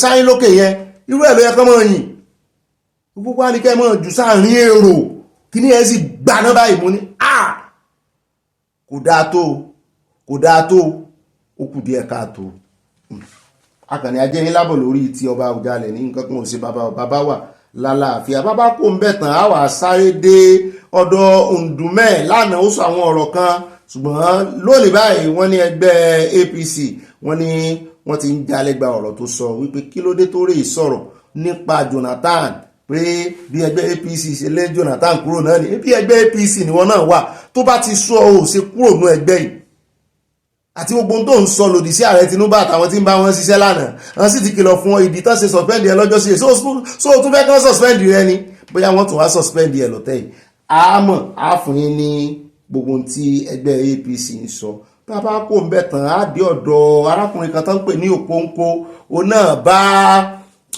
ó ń jọ bí ẹni pé agbẹnusọ Òbí ni òun náà ti jáde lẹ́yìn ìgbà náà lẹ́nu bíi 2 months ago tó ti lóhùn òbóbi ṣiṣẹ́ máa rí nǹkan kan ó tiẹ̀ tún sọ̀rọ̀ sóbì ṣùgbọ́n báyìí ó ń sọ pé tí Ọlọ́run bá tún pa ìrìn àjò òun àtòbí pọ̀ nínú 2027 òun ó tún bá ṣe campaign òun ó bá bóyá campaign manager ní àbí nǹkan ló wà ganu sí máìkì ní ìsìn òun náà sọ ìyà tí ẹgbẹ́ APC kọ sí mo ní wọ́n mọ̀ ní defect gbogbo ẹgbẹ́ rẹ ní defect ìwọ ò ní defect ni ó ní rárá owó lòun á sọ̀rọ̀ sí ẹgbẹ́ APC ni kókó kan tá a dì múnú ọ̀rọ̀ rẹ̀ torí àgàrùn tiẹ̀ náà sí Mike níbi tó ti ń sọ wípé ẹ má fi ojú àjọ ìjọba tàbí àjọ ìdìbò ẹ má fi wọ INEC mọ́ o ó ní INEC is a department in APC party mo ní Ìgbòho ní ṣé ó ní dọ́kúmẹ̀ntì ẹ̀ ó dà à ń bọ̀ ń bẹ̀ òun náà ló fẹnu ara rẹ̀ sọ bàbá wa kó ń bẹ̀ tán a wà sáré dé ọ̀dọ̀ Fáyọ̀ṣe gbogbo àwọn lára àwọn tí wọ́n tẹ̀pọ̀ létí tọ́rẹ̀ kí ààrẹ Tinubu sílé Fáyọ̀sé náà wà bẹ̀ kì í ṣe Isaac o ẹ̀gbọ́n rẹ̀ gangan tó ti gbà kan jẹ́ gómìnà rí lẹ́kìtì mo ní tó tún fẹ́ padà sékìtì ni wọ́n ní rárá wọ́n ní kì í ṣe bẹ́ẹ̀ wọ́n ní ó tiẹ̀ tún fọwọ́ kín ẹni tó fẹ́ ṣe ẹlẹ́ẹ̀kejì lẹ́kìtì wọ́n ní ṣùgbọ́n ó rè bá ààrẹ Tinubu mo ní ọmọ ẹgbẹ́ APC mo lóhun àti Wike ìrìn àjò kan náà tọ́jọ́ ń rìn mo ní destination kan náà máa já sí o wọ́n ló ń jọ bẹ́ẹ̀ o wọ́n ní ṣé mo mọ̀ pé ṣe lọ́ ń fọwọ́ gbáyà fún ààrẹ Tinubu kóun lè kóònù ẹgbẹ́ PDP mo ní ó ti gbàgbé ààrẹ Tinubu tó lọ bá ọmọ ẹgbẹ́ APC ni àwọn náà sì ń ṣe evangelism kólekóle lẹ́nu ọjọ́ mẹ́ta yìí pé káwọn èèyàn máa defect mo ní bó ló ṣe wá fẹ́ ṣe ó ní ó wá sọ fún ààrẹ Tinubu pé òun ò láyé kò sí tó lè sọ pé òun ò lè kóònù ẹgbẹ́ PDP pé kanra tóun ó fi kóònù bẹ́ẹ̀ òun ò ní ṣẹgbẹ́ mọ́ òun ò ní ṣe politics mọ́ mo ní ò sọkọ mọ́ ṣé lóòótọ́ sáà lè gbẹ̀rí rẹ̀ jẹ́ ó ní ààrẹ gbogbo ọ̀rọ̀ tó ti sọ sẹ́yìn ó lóun dúró tì ní mo ní ó dáa à ń bọ̀ kí ló rè bá ààrẹ Tinubu kí ló rè ìbọn fún ó ganu sí máìkì ó sọ̀rọ̀ nípa ẹgbẹ́ PDP rẹ̀ n tó sọ àjẹyìn lábọ̀ àmọ́ àfòyìn lónìí náà ni kò ní í dọ̀là bá a bá wá kú òun bẹ̀ tán káwà dọ́dọ̀ arákùnrin kan ò sẹ́nétọ̀ ní wọ́n tiẹ̀ tún wá jẹ́ chairman senate committee lórí power ìbéèrè táwọn ọmọ Nàìjíríà ti máa béèrè wípé látìgbà tí àwọn ìjọba ti ń ṣe ìjọba ìran kan ń lọ ìran kan ń bọ̀ wọ́n ní soldier go soldier come but barrack remain the same wọ́n ní tábánikà wọn ka ìjọba alágbádá ní ìsìn wọ́n ní wọ́n kà tó bíi mẹ́fà òmùní àbí mẹ́fà bíi bó ẹ̀mọ́ kàtìgò wà mọ́ bẹ́ẹ̀ bá kà látòrí ti Ọbásanjọ́ ẹ̀ẹ́kà dé orí ti Yar'Adua ẹ̀ẹ́kà dórí ti Jonathan ẹ̀ẹ́kà dórí ti Buhari ẹ̀ẹ́kà dórí ti ààrẹ Tinubu 5 péré wọ́n ní ọdún mẹ́jọ náà ṣe mú lóòótọ́ mọ̀ ni wọ́n lélẹ̀ tí ò sọdún mẹ́jọ tó kú sórí oyè wọ́n ní gbákejì rẹ̀ bọ́ bẹ̀ mú lóòótọ́ mọ̀ ni wọ́n ní ọdún mẹ́jọ ó ti ń wọ 40 something years wọ́n ní wọ́n rí iná mọ̀nàmọ́ná ṣe mo ní èmi ti gbà wípé wọ́n fẹ́ ṣe náà yẹn ni wọ́n fẹ́ ṣe náà yẹn ni kó tiẹ̀ wà jẹ́ wípé 33 megawatt ní ìkọ̀kan nù wọ́n ń ṣe tán fìjọba alẹ̀ kan tó kúrò lórí oyè mo ní ìbá ti débì kan àti ẹ̀gbọ́ wọn ní Èkó ní ìsìn wọn náà ti boost generation wọn lórí iná mọ̀nàmọ́ná electricity wọn ló ti wá ju ti gbogbo national grid lọ mo ní Èkó ṣé kò ti kúrò lórí national grid ni wọn ló ń jọ bẹ́ẹ̀ o wọn náà ti boost iná wọn gan mo ní ó dáa o economy Èkó tẹ́lẹ̀ tí ò bá sí economy Èkó nù Nàìjíríà ò dá nǹkan kan Nàìjíríà ò dá nǹkan kan o eléyìí ló wá dífá arákùnrin tó ganu sí máìkì ó ló mọ ìdí tí wọ́n ṣe sí ọ̀rọ̀ náà mo ní bẹ́ẹ̀ bá sì ti mọ ìpilẹ̀ṣẹ̀ ìṣòro ó ti mójútu rẹ̀ nù bóyá tó bá ganu sí máìkì bóyá táwọn olórí bá gbọ́ pàápàá jùlọ ààrẹ Tinubu bóyá wọ́n á lè fi wá solution sí ọ̀rọ̀ náà à ń bọ̀ bẹ́ẹ̀ náà ni minister of power náà ganu sí máìkì ó ní iná ti improve káàkiri Nàìjíríà ó ní àwọn ṣiṣẹ́ mẹ́yẹ bọ̀ lápò ní o ó láwọn ò tí ì dé àwọn ń bọ̀ ni ó dá àga máìkì sí ẹnu sẹ́nítọ̀ yìí àwọn náà ó sọ̀rọ̀ fúnra wọn ẹ jẹ́ wá kó ń bẹ́ ó dá níbẹ̀ ẹ jẹ́ wá dé Benue ìkan lára àwọn rẹ́fẹ́rẹ́ndì tán pa ìwọ̀n èèyàn wọn ní constituency wọn ní local government wọ́n ganu sí máìkì wọn sóòtọ́ ọ̀rọ̀ wọ́n yẹ̀yẹ́ ẹ̀rọ wọ́n ní gbogbo àwọn tí wọ́n mẹ́nu bà wípé kìrìsìtẹ́nì náà ń pa wọ́n ní kà ní wọ́n ní kìrìsìtẹ́nì náà ń pa wọ́n ní kì í sọ̀rọ̀ torí pé àwọn jẹ́ kìrìsìtẹ́nì wọ́n ní kìrìsìtẹ́nì náà ń pa sẹ́sẹ́pẹ́ o ẹ má dárúkọ Fúlàní sí o sẹ́sẹ́pẹ́ o ẹ má dárúkọ ẹ̀yà sí o wọ́n ní ẹ̀yà àwọn dárúkọ ẹ̀yà ó kọ lẹ́tà sí arákùnrin kan ní channels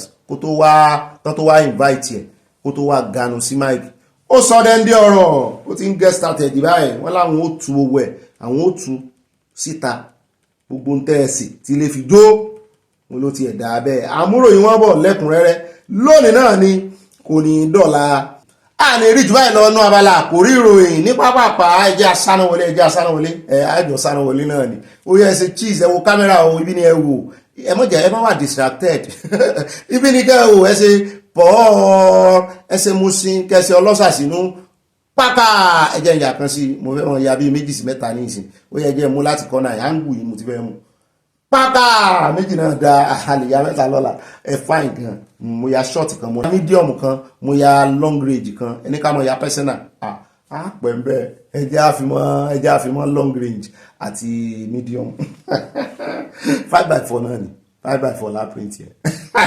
Ó dá o àkọ́kọ́ nù abala sáré wọlé tòní ìròyìn ilé ìṣẹ́mí kàìfì mo fẹ́ kẹ́ bá ń tẹ́tí bẹ̀lẹ̀ jẹ́ o nítorí wípé àṣírí àwọn kan tún ní odidi Philippines lọ́hùn wọ́n ní bí àńlá bá gbé ní sánlẹ̀ wọ́n ní kéékèèké náà kí náà ni yóò ṣe ẹ bá ń parí ẹ̀ yóò mọ gorí èèyàn ní ìyà ńlá gbé èèyàn sánlẹ̀ ìyà kéékèèké náà wọ́n ń gorí rẹ̀ wọ́n lòun ló dífá fún orúkọ Nàìjíríà tó ti ń bàjẹ́ lọ tẹ́lẹ̀ wọ́n ní bus stop tó bàjẹ́ dé náà ará Philippines náà bá ní àwọn ràn yín lọ́wọ́ àwọn òkùnkù bá yín bàjẹ́ mo ní Philippines wọ́n láwọn òkùnkù bá yín bàjẹ́ mo ní kí ló ṣẹlẹ̀ wọ́n ní àfihàn ṣe jálu yàrá kan o táwọn èrò pọ̀ ń bẹ́ẹ̀ náà bá ń wojú wọn náà háàkì yàrá náà ni wọ́n háàkì location nítorí lẹ́nu ọjọ́ mẹ́ta yìí ọ̀pọ̀lọpọ̀ gbígbá scam wọ́n ní Nàìjíríà ni wọ́n ń dárúkọ Àbújá pàápàá jùlọ arábìnrin tó ń sọ̀rọ̀ yàtàwọn asọ̀mọ̀gbé rẹ̀ wọ́n ní AI náà ń ṣe wo mọ̀jẹ̀ kan fi AI gbà ọ́ àwọn tó ń ṣe AI pọ̀ ní ìsinyìí o wọ́n á ní kó wá sí currency cryptocurrency wọ́n á ní kó wá sí AI wọ́n á kàn déédéé wá mọ̀ ju àwọn games kan àwọn Chinese kan tí wọ́n ṣe advert games tí wọ́n á ní kó download now you will make 500 kìnnìkan in your purse you will make 200,000 euro now wọ́n tara rẹ̀ o ponzi scheme ní gbogbo rẹ̀ o eléyìí ló wá dífà àṣírí tó wá tú fún àwọn ọmọ Philippines tí wọ́n sọ wípé wọ́n ń ṣe bí customer care agent wọ́n wá mọ́ pé èèyàn tàbí tó bá ṣèṣì pé lọ download wa kíní wọn mọ̀ bọ́ ṣe pè ọ́ láì ní nọ́mbà rẹ̀ láì ṣe kó fún wọn nọ́mbà wọ́n mọ̀ bọ́ ṣe gẹ́ẹ̀tì ẹ̀ wọ́n tiẹ̀ mọ́ pè wá ṣeré ń bí ní nọ́mbà tó mọ̀ àìmọye nọ́mbà láti blọ́ọ̀kì àwọn míì wọ́n ń ṣe scam àwọn míì ilé iṣẹ́ ni ṣùgbọ́n wọ́n fẹ́ introduce iṣẹ́ wọn sí ọ for example àwọn míì ń ta gas wọ́n fẹ́ kó wá máa ra gáàsì through company àwọn kó subscribe sórí app àwọn wọ́n wá fagídí pè ọ́ ìwọ tó o bá sì ti sọ́ra pàápàá jùlọ ìwọ tó o gbèdé wọn tó ti ń bí ọ láwọn question kan tó kàn ń sọ sí yes ní sí mí bí wọ́n ti máàkì ẹ lọ́nà pé oníkànbọ̀ activate gas ṣàṣàrà scam náà nù lọ́rọ̀ kan àwọn tán wá mú yìí wọ́n ní tán bá ti wá fẹ́ gbáyàn wọ́n ní wọ́n á ní Nàìjíríà làwọn wà wọ́n play kẹ́kẹ́ rí o láwọn èèyàn wá ní kí láti ṣe léyìí sí orúkọ títí ń bàjẹ́ tẹ́lẹ̀ bẹ́ẹ̀ rìn sọ́n bẹ́ẹ̀ rìn sí bí bẹ́ẹ̀ gbé grey passport dání ojú olè náà máa fi wò yín ojú burúkú páwọn eléyìí ọjọ́ wo ni Ṣeun Kútì sì jáde tó lóun lè fògùn ẹ̀gbárí òun lè fọwọ́ ẹ̀ sọ̀yà pé tí kò bá rí bẹ́ẹ̀ n tóun sọ ẹrántí n tó sọ lọ́jọ́ sí nípa EFCC wípé Amẹ́ríkà gbowó fún wọn mo láwọn ògbàgbọ́ ò ṣeun ṣùgbọ́n láti ìgbà tó ti challenge ọ̀gá EFCC náà àti ìrìkọ́gá EFCC jáde sọ̀rọ̀ wọ́n náà gbowó fún wọn wípé kí wọ́n máa fi mú àwọn boys wọ́n nítorí ẹ̀ ló ṣe lè lára EFCC tó jẹ́ pé yahoo náà ṣe mú kiri wọ́n sì ń ṣe àwọn èèyàn mú gbogbo ọmọ kọ́ ní yahoo láwọn èèyàn bá ń bi mí wípé ṣé ìṣe pé wọ́n máa fẹ́ bọ̀ mọ́ bá ti Nàìjíríà jẹ́ pé a mọ̀ páwọn èèyàn náà ń gbá àwọn èèyàn lóòótọ́ àwọn ògbésí yahoo lè ló lè ń jẹ́ ṣùgbọ́n èwo wá ní àwọn tí ò sí Nàìjíríà tó tún lórúkọ Nàìjíríà mo ní tẹ́lẹ̀ nǹkan mo ní kí ni ìjọba ń ṣe sí ìjọba tó jẹ́ wípé bọ́mọ yín bí nǹkan kan bá ṣe ọmọ yín ní diaspora ẹ̀ ní gbèsè lẹ́yìn àwọn tó wà nílé náà ẹ̀ ń fojú wọn gbolẹ̀ sí gbogbo yúùtù ní kínní ni abẹ́ẹ̀ rí gbogbo bá ṣe máa ń àráṣẹ àwọn young guys náà ní lọ́wọ́ tẹ́lẹ̀ ṣùgbọ́n àwọn tó ń ṣiṣẹ́ tó sì ní owó wọn wà dáadáa àwọn tó bówó ńlé wọn wà dáadáa kí ló wá dé tẹ́ ẹ̀ kọ́kọ́ mọ́ aráàsì náà ẹ̀ tiẹ̀ ní sùúrù ẹ̀ ti kọ́kọ́ fi àjẹ yẹn wọ́n ọmọ tán padànù tí ìkànnù àwọn ọmọ EFCC náà lórí ṣe kíní o ọmọ EFCC lórí ṣe bẹ́ẹ̀ dé o tó káwọn ọ̀rẹ́ rẹ̀ lọ wọ́n sì pàkánù àwọn ọ̀rẹ́ rẹ̀ nítorí pé ìyẹn lòun ó tú àṣírí wọn wọ́n ti fojú yahoo wọn EFCC wà lóhùn lọ́rọ̀ kan wọ́n sá ti bọ́ọ̀sì àwọn ilé báyìí o wọ́n wá ń bi mí léèrè wípé ẹ gbọ́ ta ló lẹ̀bi wọ́n ní EFCC ń ranjú mọ́ àwọn ọ̀dọ́ Nàìjíríà ẹ gbọ́ ta ló lẹ̀bi àwọn kan ní ká padà sọ́dọ̀ àwọn politician àwọn olórí Nàìjíríà wọ́n náà lẹ̀bi àwọn kàtíkórì kan ní àwọn kan ló lẹ̀bi wọ́n láwọn ọ̀dọ́ ìgangan ló lẹ̀bi wọ́n náà ọwọ́ wọn ò mọ̀ àwọn kan sọ wípé rárá wọ́n láwọn olórí níṣẹ́ ṣùgbọ́n Yorùbá ló lọ tó bọ̀ wọ́n ní pé orúkọ rere sàn ju wúrà àwọn fàdákà lọ o lára àbàwọ́n tó sì bá Nàìjíríà àbàwọ́n orúkọ rere wà ń bẹ bẹ́ẹ̀ bá sì ti ní orúkọ rere tí ẹ̀ tánu kò sí ètò kò sọ̀rọ̀ tó lè mọ́ sọ kò sí bó ṣe múra borúkọ rere bá ti sí ń bẹ àbàwọ́n ńlá ni o. wọ́n ní lọ́rọ̀ kan o wọ́n ní àwọn kan ní Nàìjíríà máa wá dúpẹ́ lọ́wọ́ yìí wọ́n ní kí Nàìjíríà lọ máa dúpẹ́ wípé kán wá lo opportunity kán fi gahùn sókè káwọn olórí wọn sọ̀rọ̀ kíjọba sọ̀rọ̀ pé opportunity rẹ̀ fún Nàìjíríà ní sí àwòbó ló ṣe jẹ́ opportunity ó ní ìsìn òyìnbó kan ló tú àṣírí wọn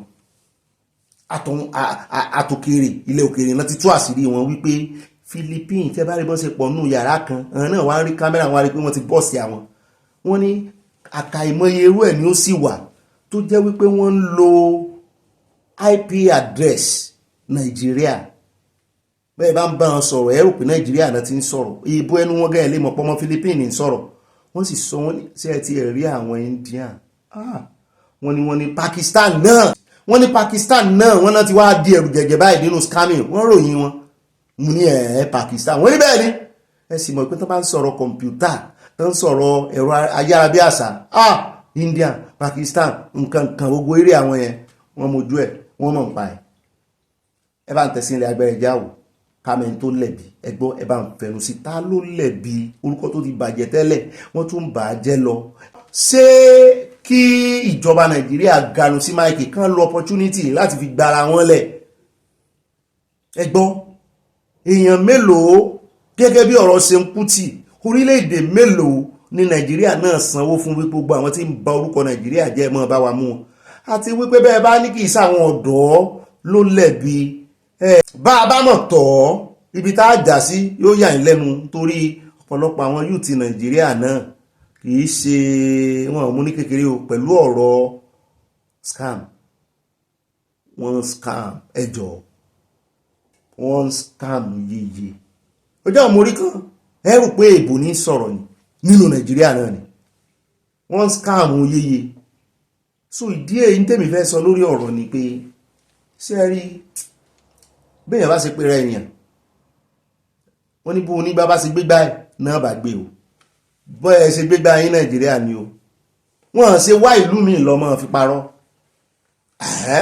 wọ́n ṣe wá ìlú mi lọ́mọ fi parọ́ ó ṣe wá jẹ́ Nàìjíríà ò bọ́ ṣe pọ̀ tó àìmọye àwọn èèyàn ló sì ti bìlí pé Nàìjíríà náà ti gbá àwọn káṣírí tó wá tú ṣùgbọ́n bíjọba yín bá wá gbọ́n kan náà lo opportunity ní ìsìn wọ́n fi ganu sí máìkì kan fi ṣe orientation kan fi ṣe advert lọ rẹpẹtẹ kan náà tiẹ̀ fi ṣe kákọ́kọ́ lé ẹlẹ́yọ́rọ́ lọ náà ká fàbọ̀ ládìyẹ kò sílùú tí ò ní skáàmù àwọn olè alọ́kóló ń kígbe àwọn ìbò ìgán ṣe ṣégè wọ́n ṣe ṣégè ju ti Nàìjíríà ló kàn jẹ́ wípé ẹ̀ lè tó máa ba orúkọ wọn jẹ́ kódà kan jẹ́ ọmọ wọn náà ká mọ́bẹ̀ tán bá wọ́n ti kọ́kọ́ ṣe wọ́n ti kọ́kọ́ ṣe analysis ẹ̀ wọ́n á wò dáadáa wípé ìròyìn táwọn fẹ́ gbé wọ́n bá fi lè gbé só máa ba orúkọ orílẹ̀-èdè àwọn jẹ́ lóòótọ́ ọmọ àwọn ló wà ń bẹ̀ àwọn ọmọ àwọn ló jalè yìí òyìnbó wọ́n mọ̀ bọ́ sí tún orúkọ wọn ṣe wọ́n sì ní lọ́wọ́ wọ́n di ẹ̀rù ẹ bá ń tẹ́yìn bá lérò ẹ bá ń kọ́ sínú kọ́mẹ́sẹ̀sẹ̀ ẹjá kó mẹ́ ẹjá wá sáré dé ọ̀dọ̀ pásítọ̀ yìí látìgbà títí pásítọ̀ Adéfarasin tó ti jáde síta mo ti ẹ̀tún rí pásítọ̀ kan náà ti ń ta kaba ó ní káwọn èèyàn rí mọ́ wọ̀ obìnrin tó bá wọ̀ ọkọ rẹ̀ tí nǹkan ọmọkùnrin rẹ̀ ò dìde dáadáa tẹ́lẹ̀ pé yóò dìde mọ́ lára mo ní pásítọ̀ kan tí kìíní mọ́ bá fà VDM ibẹ̀ kan là ń lọ ẹ wo Nàìjíríà ti gbàgbàkúgbà ó ti gbàgbàkúgbà ibi tá a rò pa á ti rọ́gbọ́n òmùgọ̀lá bá ń bẹ̀ ilé ìjọsìn tá a rò pa àwọn gangan àti ibẹ̀ ní Nàìjíríà ó ti dá àwọn gan òsìkà pọ̀ nù wọn arákùnrin yìí pásítọ̀ Damina náà ń pè Damina gbogbo yín lẹ́ẹ̀mọ́ ẹ ti mọ̀ ọmọ yín máa ń takò àwọn pásítọ̀ yòókù gidi ni àwọn èèyàn náà sì máa ń takò ẹ̀ tó ló láwọn ọ̀rọ̀ kan tí máa ń sọ náà tó máa ń strange létí ṣùgbọ́n ìmọ̀ ń takò àwọn pásítọ̀ òun náà takò pásítọ̀ Adéfarasin pé ibo ni wọ́n ti rí Jésù tiẹ̀ tó lè ní sùúrù tó lè ṣe bí Jésù ṣùgbọ́n tó wá dáhùn sí máìkì lè lórí ní ìsinyìí o wọ́n ló sọ wípé a ministry ẹ̀ wọ́n náà ń pè ní Abel Damina Ministry International wọ́n ló sọ wípé offering owó ọrẹ àti táìtì tẹ́ǹtán gbà ní chọ́ọ̀chì wọ́n ní ọlọ́run kọ́ ló ń gbà, wọ́n ní èèyàn ló wà fún wọn. Mo ní mọ́mọ́ tún sọ̀rọ̀ lórí ọ̀rọ̀ táìtì, ó mọ̀ ti fẹ́ dá wàhálà alẹ́ òun mọ́lé yọ táìtì lọ́dọ̀ ọlọ́kàn àwọn kan. Bẹ́ẹ̀ mi ṣe wà èmi náà ń san táìtì mi, ẹni mo ń san sí ọlọ́run bí mo ṣe ń san tèmi, èmi àárín èmi àtọlọ́run ló wà. Àwọn kan pásítọ̀ wọn náà ń kólé lọ́wọ́. Wọ́n ní the controversial man of God, wọ́n ló tún ti gbé ọ̀rọ̀ míì jáde lórí ọ̀rọ̀ táìtì lórí fídíò kan tó pín lọ́jọ́ Sunday ní church. Ó ní no offering goes to heaven, every offering we collect is used by men. Mo ní so ní ìdí kan sẹ́yìn sọ fún wa ni, ó ní all the offerings we give to God we give to men. He explained, claiming that the funds are in fact spent. Ó ní pastor lòun náà. Mo ló ti ẹ̀ dáa, mo ló dáa. Ọjọ́ wo ni Pastor Bakari náà ganu sí máìkì pé wọ́n bá fẹ́ kí corruption kó tán Nàìjíríà, ó ní ká máa bọ̀ láàrin àwọn pastor, ó ní ká máa fòun náà, ká máa yọ òun náà lẹ̀. Pastor Bakari sọ bẹ́ẹ̀ pé ká máa gba àwọn pastor ńláńlá, ó ní corruption yóò dópin Nàìjíríà. Ẹni tó sọrú yẹn, so ẹni náà ó ní source, wọ́n ń fún lówó ọrẹ, ó ní ministry, ó lájọṣepọ̀ pẹ̀lú àwọn pastors ńláńlá, ó mọ̀ bá ṣe ń ná owó offering. Ọ̀pọ̀lọpọ̀ wọn ó ganu sí máìkì báyìí ni wọ́n máa sọ fún yín pé since the beginning of this church, since the inception of this church, I have never touched one kobo in the owó gbá, in the owó ọrẹ, in the onímínì o. Ó ní bó ṣe máa calculate ẹ o, ó ní bó ṣe máa calculate ẹ o. Lóòótọ́ àwọn ọmọ ìjọ náà máa ṣe fún pastor, I bless you with this. Àtẹ̀rẹ́ tó gbé mọ́tò fún pastor rí, ó sì wo pastor kò rí gbé fún girlfriend yẹn ti ẹ bọ́ ọ̀nà kádùrá àti ẹ kó ti gbà. Àwa náà ti ṣerú ẹ̀rí dáadáa, ṣùgbọ́n a dúpẹ́ àdúrà àti wá gbà. Ọlọ́run ò wò wá pastor màálà. He also challenged common pastoral rhetoric, specifically those statements used to encourage the tithe payment. Ó ní tẹ́ bá ti ń gbọ́ tán sọ wípé those tithe mongers who say the windows of heaven will open when you pay tithe are lying. Àìmọye àwọn tí ń san tithe tí window of heaven ò tí open fún wọn. Ó ní the doors have been opened since Jesus rose from the dead. Ó ní tithe kò ní ó ṣí, ó ní Jésù ti ṣí. Ó ní they collect from everyone but don't give to anyone. Ààrẹ náà la rí láìpẹ́ yìí. Ó ní I was there, I know how it was. Ó ní kì í ṣe pé òun rè gúgbù ẹ̀, ṣọ́ọ̀ṣì tiẹ̀ náà sì tóbi. Sọ́ọ̀mẹ̀ náà ni wípé gbogbo owó tẹ̀ ń dá ṣọ́ọ̀ṣì àwọn náà ni o, is for men. Bẹ̀tẹ̀ yín náà ẹ̀rọ bó o ní owó pépà sì fẹ́ dọ́dọ̀ lọ. Ń tá a bá sí lọ́lọ́run wò. Sọ́lọ́run ni ó jẹ́ kì í jẹ yín. Àwọn contradict ara wa gan. Olórin kan táwọn kọ wípé kì í jẹ ẹ̀bà, kì í jẹ kọ́kọ́rẹ́ o, ọpẹ́ ló ń jẹ rẹ̀. Sẹ́ni tí ìjẹba tí ìjẹ kọ́kọ́rẹ́ lẹ́wà rò pé ń dá owó fún.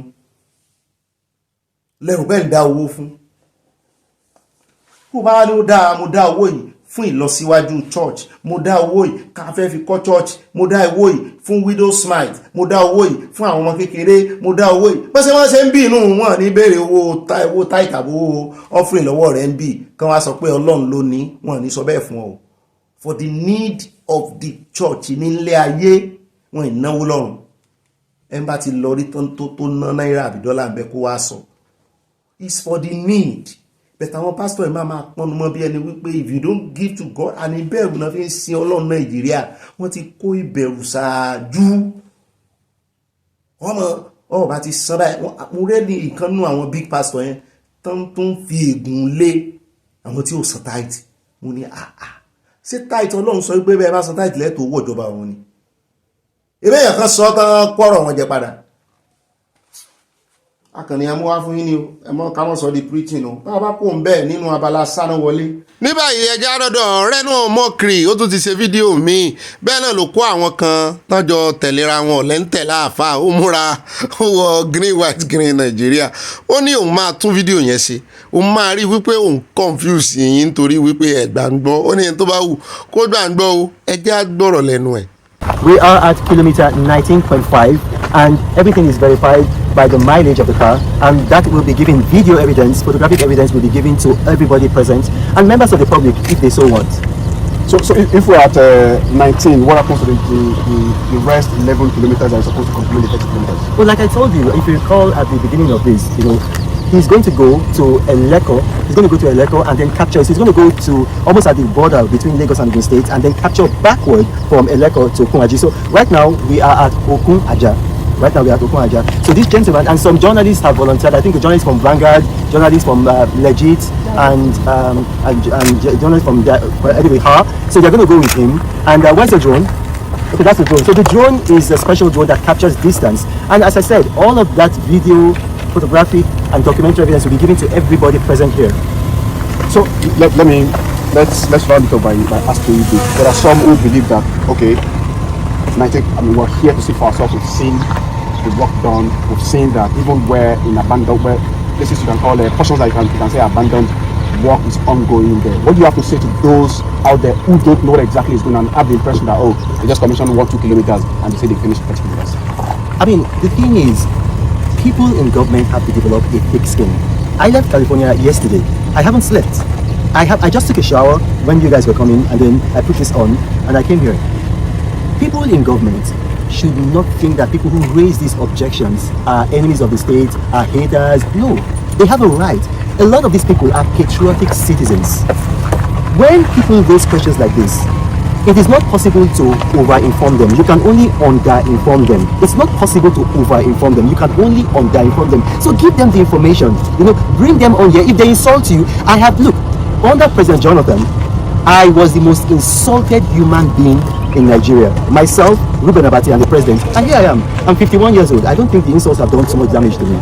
Right? Only it just made my beard white. My older brother has black beards. So other than that, so absorb insults. Yoruba wants to pay Ibu Okinpanyo. For those who don't understand Bukumi, what I just said is that insults don't kill anybody.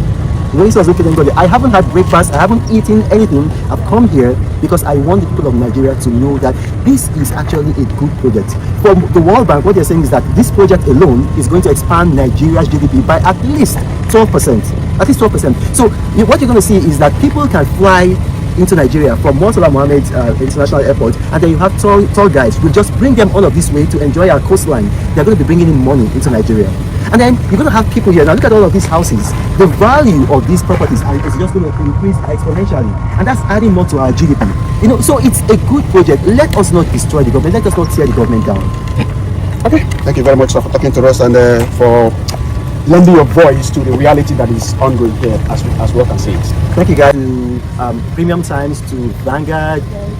náà lẹ ti gbọ́ yẹn o ṣùgbọ́n ó ṣàlàyé ó farabalẹ̀ báyìí o èmi láìkí bó ṣe parí ẹ̀ èwo náà ló ń sọ fún àwọn akẹgbẹ́ rẹ̀ tó ń ṣe ìjọba wípé kí wọ́n máa gbìyànjú láti bring àwọn ọmọ Nàìjíríà to speed kán máa ṣàlàyé kán máa sọ wípé wọ́n tanu àbùkù bá wọn ṣùgbọ́n kán lórí ọ̀fẹ́ yẹn láti bọ́n sọ̀rọ̀ ṣùgbọ́n àwọn èèyàn wá ń pàkíyèsí mi sí wípé ẹni tó ń béèrè ọ̀rọ̀ lọ́wọ́ rẹ̀ kí ló dé tó ń nawọ́ látọ̀ọ̀kan wọ́n parí ọ̀rọ̀ tán náà kò súnmọ́ pé ṣé nǹkan kan wà lára rẹ̀ ni abẹ́rí àbí àwọn tí ń sọ òyìá ẹjẹ́ àkùnbẹ́ ẹjẹ́ sáré dé Ìjẹ̀bú Òde oríṣiríṣi story là ń gbọ́ nípa ta ló mú mùsùlùmí Islam wọ Ìjẹ̀bú kí ló ní í ṣe pẹ̀lú ojúde ọba tán ṣe tán ṣé àwọn mùsùlùmí ní í ṣe lóòótọ́ kí ló dé káàrí nǹkan kan nípa ti mùsùlùmí nínú ojúde ọba àṣà la rí ń bẹ̀ ó sì rich ó dùn wò ó kún sọ́sọ́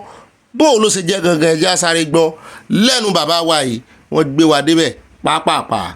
Balógun gangan ló dá ojúde ọba lẹ̀ ojúde ọba bẹ̀rẹ̀ lórí Balógun Kúkú wọ́n ti ń ṣe òde kan tẹ́lẹ̀ òde ńlá náà máa ń pè Islam kò tí ì délẹ̀ Ìjẹ̀bú Christianity kò tí ì délẹ̀ Ìjẹ̀bú so òde ńlá náà máa ń pè tí gbogbo àwọn bàbá wa ayé ìgbà yẹn gbogbo symbol of worship wọn èyí tó ń bọ Ṣàngó èyí tó ń bọ Ògún tó ń bọ kìnìún wọn á kó gbogbo symbol of worship wọn wọn á lọ kí Àwùjalẹ̀ nígbà yẹn láyé àtijọ́ ṣùgbọ́n nígbà tí Islam wọlé Ìjẹ̀bú tí Balógun Kúkú di Muslim Christian Balógun Kúkú ló kọ́kọ́ embrace ṣùgbọ́n nígbà tó yá àwọn Christians wọ́n lọ bá Balógun Kúkú wọ́n ní pé bàbá ìyàwó tẹ ní ẹ lè jẹ́ Christian kẹ̀dẹ̀ níyàwó tó pọ̀ tó ibi 30 something pé ìyàwó kan lè máa ní Balógun Kúkú ní àwọn ìyàwó nǹkan kíni kóhun tí wá ṣe wọ́n lọ́ máa mú kan náà ni wá lóhun ò ṣe Christian mọ̀ pé wọ́n lè fi àwọn ìyàwó òun lẹ̀ ìkan náà àwọn ẹrú Balógun Kúkú wá ní bàbá ẹ̀sìn kan wà ó tó yẹ pé wà láwọn yín láti fẹ́ yàwó tó pọ̀ ó lẹ́yìn ẹ̀sìn wo ni wọ́n ní Islam oníbo làwọn yẹn wà wọ́n kò tí wọlé jẹ̀mú ó wà ní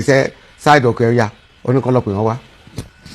By the time táwọn yẹn dẹ̀ the first question tí Balógun kúkú kọ́ bí wọ́n ní pé ìyàwó mélòó làwọn lè ní wọ́n ní bàbá ìyàwó mélòó lẹ́ni sìn wọ́n níbi 30 àwọn ní bàbá yẹn tó lè fẹ́ sí ó lẹ́sìn gidi lélẹ́yìí fẹ́mi wọ́n tó lè fẹ́ yàwó sí ẹ̀sìn rẹ̀ Balógun kúkú ó embrace Islam ẹ̀dẹ̀ ń ṣe Islam lọ níjọ́ tí Balógun kúkú máa wé láwàní over 500 people including my own great grandfather lọ́jọ́ wé láwàní níjọ́ náà so gbàtí wọ́n dẹ̀ ń ṣe Islam lọ wọ́n wá lọ bá Àwùjalẹ̀ ọba tó wáṣẹ̀ wípé ó máa kójọ kó fún àwọn ní yídì ìyẹn ibi tí a ti máa ń kírun ọdún ẹ̀yìn ìlú ni yídì máa ń wà ó wá fún wọn ní tọ́tí ibi tí a ti ń kírun sí náà ni ọba tó wáṣẹ̀ fún wọn wọ́n dẹ̀ move lọ síbẹ̀ nígbà tó ti jọ́ tó ń pẹran tó ń jọ lóya ìjọ́ kejì wọ́n fi sinmi ìjọ́ kẹta wọ́n á decide pé ẹ jẹ́ káwọn lọ dúpẹ́ lọ́wọ́ ọba tó wáṣẹ̀ tó fún àwọn ní ibi táwọn tí wọ́n wá kírun tó dẹ̀ gbà wọn láàyè láti máa practice ẹ̀sìn àwọn wọ́n á níbo ní káwọn ti pàdé kò sí láti máa pàdé ẹ jẹ́ ká pàdé ní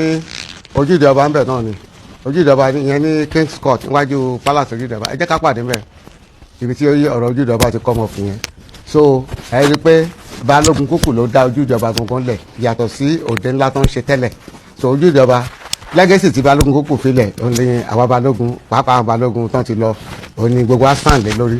ilé tí ó mọ̀ tẹ̀lé ní ìsìn ẹjẹ́ sáré dé ọ̀dọ̀ arákùnrin ọ̀gá wọn ní WHO yìí ó ní àrùn tó ń pè ní mpox ó ló ń spread fast báyìí ó ní is a global emergency mọ̀nìyà tí Trump sì ti yọwọ́ nínú ọ̀rọ̀ WHO wọ́n ní DG Director General fún World Health Organization Dr. Tedros Ghebreyesus Ogbeni náà ojú ẹ̀ ronkoṣo náà wọn ò bìlíìfù ẹ̀ pẹ̀lú gbogbo tó dánwò nínú ọ̀rọ̀ corona wọn ló sọ lọ́jọ́ Monday wípé kí lè nìna Tuesday wọn ló sọ lọ́jọ́ Monday yẹn àná wípé àrùn tó ń pè ní mpox wípé ó ń gbìnàjà gidi ni o pé kí gbogbo orílẹ̀-èdè kan múra o pé kò sí owó púpọ̀ lọ́wọ́ àwọn o torí nígbà tí Trump tó ti yọwọ́ tó ti yọ ẹsẹ̀ nínú ọ̀rọ̀ USAID wọ́n láti gbà náà kò tí ì sí owó púpọ̀ lọ́wọ́ àwọn wọ́n ní kí gbogbo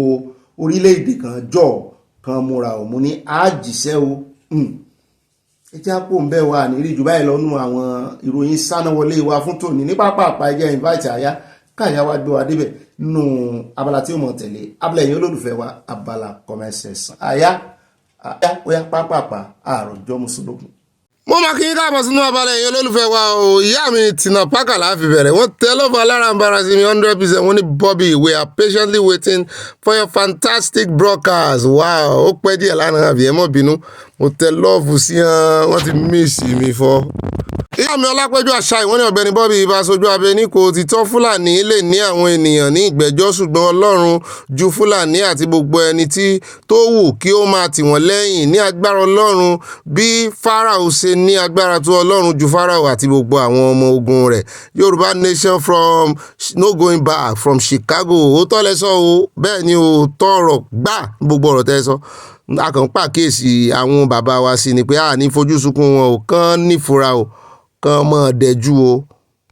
At Mercy Taiwo Adégòkè Mákànjúọlá orúkọ yín gùn díẹ̀ ṣùgbọ́n mo láìkì ẹ̀ wọ́n ní ẹ kú iṣẹ́ o Ọlọ́run yóò máa fún yín ṣe o kó mọ́ bá wa ṣe ni mọ́ mi àwa ti yọlẹ́ sọ́lọ́n lọ́rùn ẹ jẹ́ àwa tara ṣàṣàkà dọ́dọ̀ mọ́ mi Debbie Àjẹwọlé wọ́n ní precious Ọ̀gbẹ́ni Bobby you are precious to me too ẹ ṣé púpọ̀ fún ìròyìn tí èní o liar pants on fire ni àwọn shameless and self-centered liars trying to defend themselves afterwards. They don't care what people think about them. Naija, please, Lord, rescue us from the hands of this Alatenuja Yoruba nation not going back. Have a blessed and successful day. What a love. See, I'm going to like you call love me. You too, I wish you all the best. Ṣé rí olórí tí ò bá ti mọ sorry tàbí tí ò bá ti lè honor fún àṣìṣe lórí àṣìṣe ẹ mọ́ tẹ̀lé kì í so lórí. àti débọ̀ stop tí bàbá mi Abíọ́dún sí náà wá wọ́n ní ó Bobby wọ́n ní agbẹ́dẹ́gbẹ́yọ̀ oríkì rẹ ẹyẹ bí ọ̀kí kò sí nígbò ẹ Ọlọ́run lójú orí bẹ́ẹ̀ ẹ sojoro àkòrí ní ojúde ọba ẹ̀wò ẹ mọ́ bínú ọba Àwùjalẹ̀ of Ìjẹ̀bú land mo wá ń wá yín kiri. n kò rí yín láti gbé ìgà ọ̀tẹ̀ má jẹ́ kó bàjẹ́ of Ìjẹ̀bú land next year á sì ọ̀pọ̀ ọdún láyé o. We Ìjẹ̀bús love your program. Ẹ darapọ̀ mọ́ wa o. Ìjẹ̀bú dùn ó dùn lárinrin. Ẹ jẹ́ àgbà state náà Ìjẹ̀bú state. Ẹ jẹ́ àkọ́kọ́ gbà yín náà. Ìyá wa fún mi lọ́lá wọn ni happy birthday to you mama wa Odùmọ̀ṣù long life and prosperity. Àṣẹ ìsàmọ̀dúnmá. Àmì o Adésínà Ọládẹ́yìndé wọ́n ní nípa àwọn ọba Yorùbá tó ń bọwọ́ tí wọ́n ń lọ sí ibi àpèjẹ wọ́n ti fi àpèrè àti àṣà wọlẹ̀. Níjọ́ wo lẹ ti gbọ́ pé ọba Ẹdó lọ sí àpèjẹ àbí àwọn ọba tí kì í ṣe Yorùbá?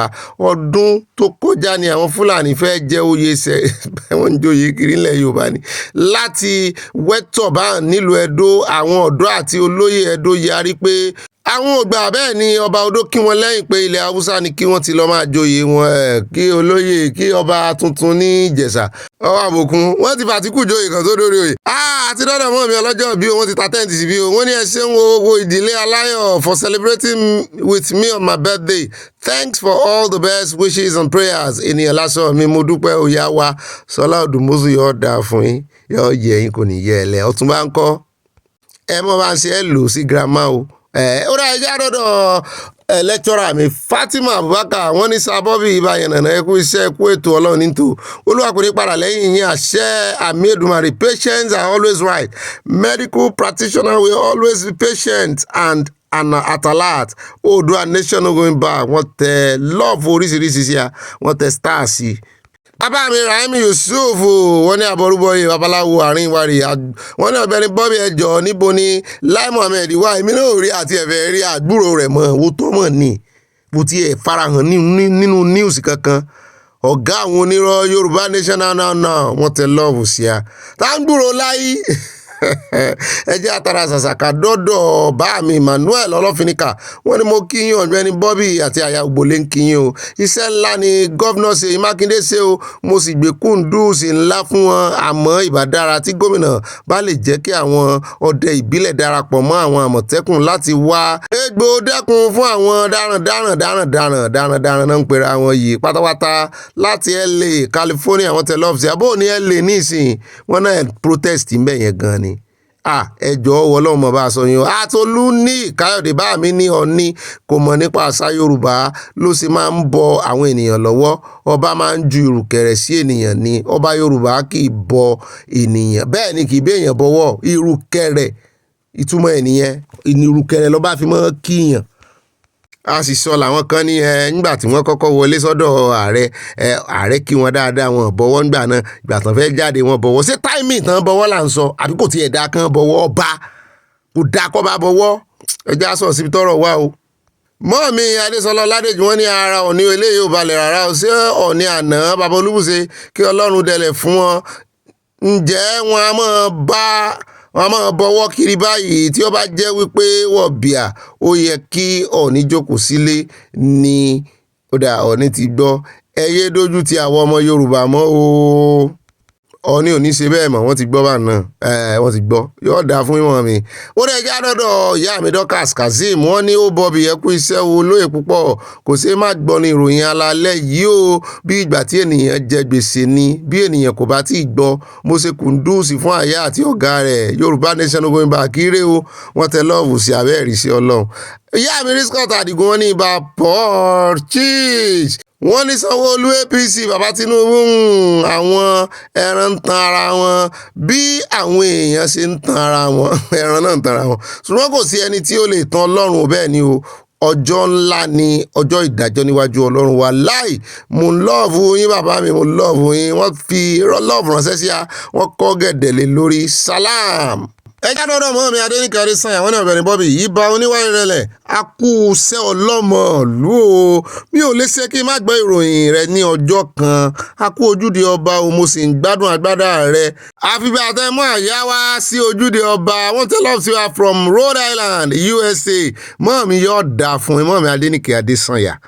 Ìyá mi Oyèyẹmí Sàláù wọ́n ní ẹ kú iṣẹ́ orílẹ̀-èdè Ọ̀gbẹ́ni Bobby Ọlọ́run kú iṣẹ́ rẹ̀ Ọlọ́run ní í ṣiṣẹ́ rẹ̀ o wọ́n ní àwọn tó ń talẹ̀ fún wọn ní ẹjọ́ wà lọ́wọ́ rẹ̀ àfi kí Ọlọ́run ṣí wọn lọ lórílẹ̀-èdè wa Yorùbá nation ló lè ṣe o Yorùbá nation no going back. at Idowuyemi wọ́n ní member wa ni wọ́n ní happy birthday to Mama Olusola Odumosu. May your days be long with abundance of wealth, ma. May grace to many grace to Ogbeni Bobby and Aya bẹ́ sílẹ̀ ó bẹ́ are. Kudos to everyone. Yoruba nation now want a love usia. Ẹ ṣeun yóò dá fún yín. Ìyá mi Fasad Garba wọ́n ní ìbá gbé wọn débẹ̀ ìbá ganu sí i. Mo kí ìyá wa kú ọdún o, ẹ̀mí á ṣe ọ̀pọ̀ rẹ̀ láyé. Ìyá wa Sọlá Òdùmọ̀ṣù náà. Àwọn tí wọ́n dájọ́ ní Àbújá ṣe dáadáa fún ìjọba ìpínlẹ̀ Ọ̀yọ́ àti àwọn àgbẹ̀, ṣùgbọ́n kí àwọn ìjọba àti àwọn èèyàn wá má sùn lórí ọ̀rọ̀ rárá o, nítorí ọ̀bàyéjẹ́ ni àwọn Fúlàní. Yorùbá nation ogun ń bá àwọn tẹ love sí àwọn gòǹkan pàánù sí. Ìyáàfin Fálàyé mọ́ mi dáadáa wọ́n ní Àyà sọ fún Bobby kí ó jẹ́ ká gbàdúrà. Ọlọ́run lámúrúdú ẹni Elédùmarè Odùduwà Elédùmarè Ọ̀kànbí kí ó dìde kó jà fún ọmọ Yorùbá. Àṣẹ o, àṣẹ la mọ́ sọ nílẹ̀ Yorùbá. Gbà wá kó o tún wá gbà lọ́wọ́ ogun Fúlàní wọ̀nyí, wá gba Yorùbá nation yìí fún wa ní kíákíá o. Àdúrà yín ti gba Yorùbá nation no going by àwọn tẹ love rẹpẹtẹ. Àti bàbá mi Báyọ̀ Akíngbà làwọn ní brọ́dà mi Bobby bá gbé wọn débẹ̀ kò ní rẹ̀yìn àmì ó yẹ ká máa bọ̀wọ̀ fún àwọn àpèrè ọba. Ààrẹ fi àṣà wọlẹ̀. Òtítọ́ ni Mariam Abacha sọ o, kò sí agbésùnmọ̀mí nínú ìjọba Abacha. Ṣéun ó sojú abẹ ní kò Ṣéun channels. Yorùbá nation no going by àwọn tẹ love sí àwọn kò nǹkan panu sí. Èmi ò rò pé ààrẹ ló ní fort mẹ́yẹn o. Ọba tí ń nawọ́ sí ààrẹ ló ní fort. Ààrẹ kọ́ ló ní fort. Ẹjẹ́ àdọ́dọ̀ ààrẹ náà ò kéré nú ayé wọn ìsọba lóòótọ́ ṣùgbọ́n ààrẹ gbogbo olù. Ẹjẹ́ àdọ́dọ̀ Àtibọ́láńlé Adéníkẹ́ mọ́ mi ní OB ẹ̀kú ọjọ́ mẹ́ta o, mọ́ mi yọ̀dà fún family ńkọ́ o, àlàáfíà ni ẹ̀yin náà ńkọ́. Ṣé ẹ rí ọwọ́ tí kábíyèsí Ọ̀ọ̀ni ń bọ̀ kiri yìí? Kò ń dá ká máa sọ̀rọ̀ nípa mọ́. Ìwà yẹn ti sú àwọn ọmọ káàrọ̀ òjíire. Yorùbá nation láṣẹ Ìdùmarè. Yorùbá nation no going back. Wọ́n tẹ love sí àwa àníjó sọ náà ni àtẹnumọ́ láàfi ṣe ò torí iṣu àtẹnumọ́ náà kì í jóná. Àti bàbá wa Isaac Adéwùsì wọ́n ní káre o Ọ̀gbẹ́ni Bobby. Bàbá mi mo bá búbú o. Wọ́n ní that Orlando and his Canaries band. Bẹ́ẹ̀ ni orin Orlando la fi wọlé lánàá. Bàbá wa dáadáa kọ́ ló ń bá àfọ̀rún kẹ́wọn kan sùn rẹ̀. Ẹjá wa dọ́dọ̀ mọ́ mi Yẹmí Ige wọ́n ní Ọlọ́run ṣeun fún ìgbésẹ̀ yìí yóò so èso rere tí kì í bá ṣe wọ́n ní alátìlẹyìn. Báwo ni àlejò ṣe tilẹ̀kùn mọ́ mo nílé? Ọlọ́run yóò bá wa gba agbára lọ́wọ́ wọn àmín. Àtọ̀kẹ́ ńlá Adédọ̀tun wọ́n ní ṣé èèwọ̀ ni kí Ọọ̀ni Ilé-Ifẹ̀ bọ́wọ́ lọ́wọ́ president Tinubu ni. Wọ́n ní ọba Ogbeni ní ọba kejì yẹn tí kò bọ́wọ́. Ọ̀gbẹ́ni Bobby ẹ wá jápa nítorí donation lójúde ọba but ṣáà wá ti yá yín ní $2.5 million tí a donate lórúkọ yín. Ẹ wá sọ bí ẹ ṣe san owó náà padà. Bobby ti àgọ́ ọ̀sánjọ́ wọ́n tẹ lọ́ọ̀bù sí àwọn fi nǹkan pàtó sí. Mi ò lè rẹ́rìn. Ẹ̀yà ń lówó ṣé mo ní kẹ́ ẹ̀yà ń lówó láì ṣe pé mo bẹ̀yìn pé ẹ̀yà ń lówó ẹ̀yà mi lówó in proxy. Ó dáa ò ẹ ṣeun ẹ̀fẹ̀ ògbé yìí mi síta ni o. Bẹ́ẹ̀ náà ni bàbá wa Adésínà Ọládẹ́yìndé àtúnpàdé ń bí wọ́n ní Ọ̀gbẹ́ni Bobby Olúwa lọ́ra ẹ̀mí rẹ̀ àmì o. Nǹkan ò ní ṣe ìwọ àti àyà o. Wọ́n ní alóyin lóhùn ojoojúmọ́ ni mò ń gbọ́ ìròyìn yẹn tí mò ń rẹ́rìn mo sì ń kọ́ ọgbọ́n nítorí àlàyé. Ọ̀tún àtòsí tó ń ṣe pẹ̀lú wẹ̀ẹ́dẹ́ ọ̀rọ̀ ńlá ni mi yóò dáa fún yín o. Àdúrà yín ti gbà lórí mi tèmi náà sì gbà lórí yín torí mi ò ní wá yín tì. Ẹ ṣeun ṣeun. Bẹ́ẹ̀ náà ni ìyá wa Josephine Aláwìyé wọ́n ní handsome looking Bobby with your attire àbètí ajá fìlà wow ìjẹta láti wọ̀. Regards to àyà ẹsẹ̀ rí lánàá ni wọ́n tẹ lọ́ọ̀sì àwọn kò hàn pàlù sí wọ́n ní my family enjoys your lightning news blessed from London. Gbogbo family ní ń wò lọ́dọ̀ yín. Ẹ̀bẹ́ ẹ̀rọ lọ́hùn bó ló ṣe á jẹ́ ìwọ̀ lọ́hùn. Ògo làwa dá padà fún ọ àti ẹ̀fẹ́ mọ bó ṣe jẹ́ ògo. Ó dẹ̀ yá lọ́dọ̀ àti Beatrice máa dípọ̀ wọ́n ní Ọ̀gbẹ́ni Bobby àti ayé ẹkú iṣẹ́ Ọlọ́run ní í ṣe o. Abacha a dictatorship left more money in the federation account because ó kú suddenly ni wọ́n nítorí ẹ̀ ní ó ṣe lè fowó púpọ̀ lẹ̀. Wọ́n ní ká ní ó ráàyè plan lórí owó Nàìjíríà ni kò ní fi kọ́bọ̀ lé orílẹ̀-èdè Yorùbá ní kíákíá wọn tẹ lọ́ọ̀fù sí àwọn kò nǹkan palu sí wọn sọ bẹ́ẹ̀ wo èrò ọkàn mi ni èmi fi sọ bẹ́ẹ̀ o. Bẹ́ẹ̀ náà ni àtìmá mi wọ́n ní ibà ìfẹsowápọ̀ lórúkọ ìdílé aláyọ̀ yìí abámàmá wa Sọlá Òdùmọ̀ṣù yọ̀ fún ayẹyẹ ọjọ́ ìbí wọn. Ẹ̀mí yẹn á ṣe ọ̀pọ̀ ọdún láyé long life and prosperity hip hip hip hooray àyà má dání kan jẹ àkàrà òyìnbó yẹn o. Bẹ́ẹ̀ ni ìyá wa Hope Alive with Evangelist Olúbùnmi wọ́n ṣe àmì sí ìyá Jésù at Àbáyọ̀mí Orúfẹ́ Rufai bá mi dáadáa wọ́n ní Ọ̀gbẹ́ni Bobby, we all should know that 90% of Reno's words or statements should not be trusted. Noveko is just looking for how he will be presidential appointment níjàre, he should go and be seated. Bẹ́ẹ̀ náà ni ìyá wa Elizabeth Oníyà wọ́n ní Ọ̀gbẹ́ni Bobby ìrè àmọ́ wọn mi ló jẹ̀sà. I was not able to listen to your news yesterday. I wish to see how Aya looks like in his own agbada. You look very cool in this your outfit yo. Ọmọ Yorùbá tata ẹ̀mí wá sọ̀pọ̀ ọdún láyé o. Wọ́n tẹ lọ́ọ̀ sí from Texas. Wọ́n kó nǹkan panu sí. Àtìmáàmì wọ́n ní ibà ìkéde ìròyìn fún Yorùbá Nation káfàtà mò ń jẹ́ ìmọ̀ mi ò bẹ̀ ṣe ń pè mí mò ń jẹ́ o. Àyà jọ̀wọ́ má lọ sí Amẹ́ríkà láti lọ parí ìjà láàrin Trump àti Elon Musk o kí o má bàa bọ́ sọ́wọ́ ICE police o. Àyà Kunduz o wọ́n fẹ́ràn àyà jù mí lọ. Mọ́ọ̀mí ìyá Jésù gangan rèé wọ́n ní Hope Alive at Hope Alive with Evangelist Olúbùnmi wọ́n ní bat can't achieve anything ṣeun. He is too old for Nigeria and he is surrounded by sycophants and olè. Jury wo kódà bó ti ẹ̀ pé bàbá òfẹ́ gbà pọ́n ti dàgbà wọn ló sì ń sáprápá lára wọn. Wọ́n tẹ̀síwájú wọn ní Ọ̀gbẹ́ni Bobby tí a ti akú sẹ́wọ́ mọ́ mi ẹ̀sìn o. Wọ́n ní greetings from Texas Aya our erudite journalist. Wọ́n tẹ lọ́ọ̀fù sáyà. Àti bàbá wa Timi Titus wọ́n ní Yorùbá Nation come quickly o. Mo like ẹ̀ wọ́n bá Yorùbá Nation sọ̀rọ̀ come quickly o tètè dé ní jẹ́ bẹ́ẹ̀. At Lamidi wọ́n ní no going back ọmọ Yorùbá no more Nigeria free Yorùbá Nation no going back Yorùbá Nation now free Sunday Igboho kì í ṣe àdàlúrú free Yorùbá Nation now àmọ̀ tẹnumọ́ bá náà ni free Yorùbá Nation yọkùn kúrò lọ́rùn wa ẹjẹ́ abá ti a kúrò nínú ìgbèkùn Nàìjíríà. Àti bàbá mi Olúkáyọ̀dé Hamzat wọ́n ní àjà ńlá farm ní ẹ̀ǹkan lójú ọ̀nà Èkó síbàdàn àjà ńlá farm ní jẹ́ tí ẹ̀yìn pọ̀ lọ rẹpẹtẹ àtàwọn adìyẹ. Bá mi Ọlá Adéwálé wọ́n ní òtítọ́ ní gbé orílẹ̀-èdè lékè Ọ̀gbẹ́ni Reno àtẹnujẹ àbí nítorí àpapín irọ́lábí irọ́pọ̀. Mọ́ọ̀mí Tina Parker yóò dà fún yín wọ́n ní Bobby my hot flashes were blinking like a dysfunctional traffic light. Kí ló dé? When he blinking when Sanwo-Olu was praising Tinubu, what happened? He turned to Pinocchio.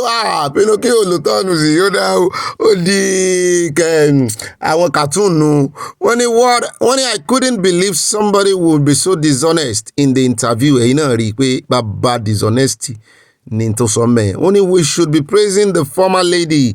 Justice for helping the farmers. Fascinating news. Thanks. What a love rẹpẹtẹ sí a. Sí mi, èmi ni mo ní o kéèyàn kan má bá ń dúró, ẹ̀ má bá ń dù.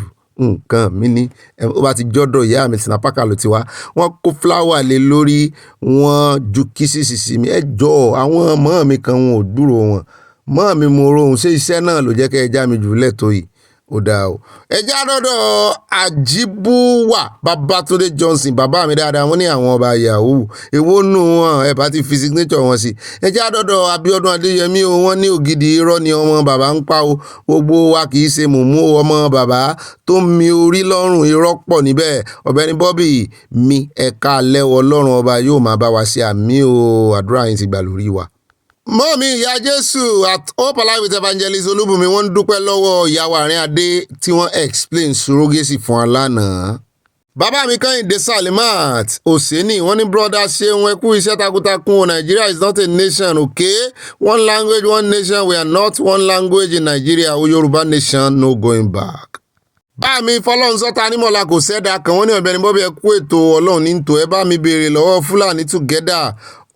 Ọ̀rọ̀ ó lọ sọ́dọ̀ IGP ṣé ó fẹ́ kí IG gba ilẹ̀ bàbá rẹ̀ fún lọ́wọ́ Ọ̀yọ́ state Yorùbá nation no going back wọ́n tẹ love sí a wọ́n fi nǹkan panu ránṣẹ́ ilẹ̀ bàbá rẹ̀ ò sẹ́wọ̀n tí ẹ̀ nílẹ̀ ni ní Nàìjíríà ṣé Fúlàní nílẹ̀ ni. Oh my God. Bá mọ́ mi Grace Olùsòtọ́ wọ́n ní mo kí brọ́dà mi dáadáa Ọ̀gbẹ́ni Bobby brọ́dà Bobby náà kì í o àtàyà àti gbogbo àwọn ọmọ orílẹ̀-èdè Yorùbá káàkiri àgbáyé níbikíbi tó léwu kí a wà Olódùmarè àgbà orílẹ̀-èdè wa fún wa o nípa agbára ńlá rẹ̀ àṣẹ Ìdùmarè àmì Yorùbá nation no going back wọ́n tẹ lọ́ọ̀bù sí a o àṣẹ́gun kò yí padà Jésù Olúwa wa àmín. Ìyá mi Victoria Bàdéjọ wọ́n ní ibà ìfẹsọ̀wápọ̀ mú jẹ́ yín wọ́n ní ẹ kú àsìkò yìí o àyà ń kọ́ wà ń bẹ́ o. Wọ́n ní níbo la tún já sí yìí o Ọlọ́run jọ̀ọ́ má jẹ́ ká ṣiṣẹ́ fóníṣẹ́ wà mí o èwo tún ni ọ̀sẹ̀ wíwẹ̀ n ti ń lọ ń gbòòrò ayé Nàìjíríà nù o ọjọ́ ọ̀la Nàìjíríà lágbára o mo fọwọ́ sí ìyànjú tí ṣe ń gba Tinubu nǹkan ò fararọ fún mẹ̀kúnnù ní Nàìjíríà. Yorùbá Nation going back, wọ́n tẹ love rẹpẹtẹ sí a, wọ́n gbàdúrà sí láàrin, wọ́n fi flower sí i. àti dọ́dọ̀ ìyá mi Dorcas Jallo, wọ́n ní bẹ́ẹ̀ ni Ọ̀gbẹ́ni Bobby òtítọ́ lẹ́ ń sọ nípa ọkọ̀ wíwà driving ní ìlú Nàìjíríà. That is why a lot of car accidents, no rules and regulations about driving etc. gbogbo rẹ̀ lórí owó àbẹ̀tẹ́lẹ̀. Ìdàkudà, wọn ló ti dìdàkudà. Bẹ́ẹ̀ ni mo jẹ́ pé ilé náà ti fowó ránṣẹ́ sí àwọn FRSC pé ẹ bá ń tẹ driver's license jáde. At Táyé Bákàrè, mọ́ mi ní Ọ̀gbẹ́ni Bobby, wọ́n ní ibà tíkú mi àtíkú yóò, how is àyà wà dáadáa o, ẹ̀yin náà nǹkan ṣe wà dáadáa. Our politicians have sold their souls for dozens of eggs. May we live to see the day of the rise of Yorùbá Nation. Àmì o, wọ́n tẹ lọ́ọ̀bù sí àwọn gòǹgàn panu, wọ́n pàtẹ́wọ́, wọ́n bú sẹ́rìn ayọ̀.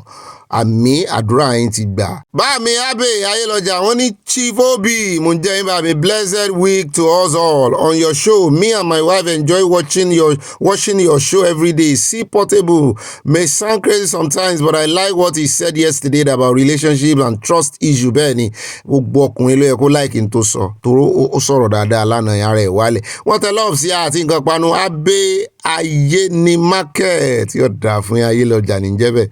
From Baltimore, Maryland, yóò dáa fún yín o. Ó dá ẹja sáré lọ sàn kan náà sọ́dọ̀ ìyá wa Adétinú ẹ̀nà jẹ́dù wọn ní ibà gbé wọn débẹ̀ kú iṣẹ́ takuntakun tí ẹ̀ ń ṣe o. Happy New Week, ọ̀sẹ̀ ìyá san wá sí rere ní àṣẹ Ìdùmarè, àmì o. Ìkèké ní lékè o, wọ́n ní Yorùbá Nation ló máa lékè Nàìjíríà, àmì o. Ọ̀gbẹ́ni Bobby, ìwọ ló máa lékè ọ̀tá rẹ ní àṣẹ Ìdùmarè, àmì o. Yorùbá Nation going back, wọ́n tẹ love rẹpẹtẹ sí a o, gbogbo alájọ lékè láti Ọlọ́run Èdùmàrè. Àti dọ́dọ̀ mọ́ mi Dorcas again, wọ́n ní Ọ̀gbẹ́ni Bobby, you are 100% much Ọlọ́run olóhùn iyọ̀ pẹ̀lú àwọn orin tí ẹ máa ń kọ. Mo ń gbádùn àwọn orin yín yìí o, ẹ ṣe rẹ́kọ̀dù orin o, àbáyín rà nínú rẹ̀ o, àbáyín polówó rẹ̀ náà yóò dáa fún imọ́ mi. N ò lóhùn orin, mo kàn ń sakọ ni sakara olóòjé gbogbo ilé ìtẹ́ rí wọn.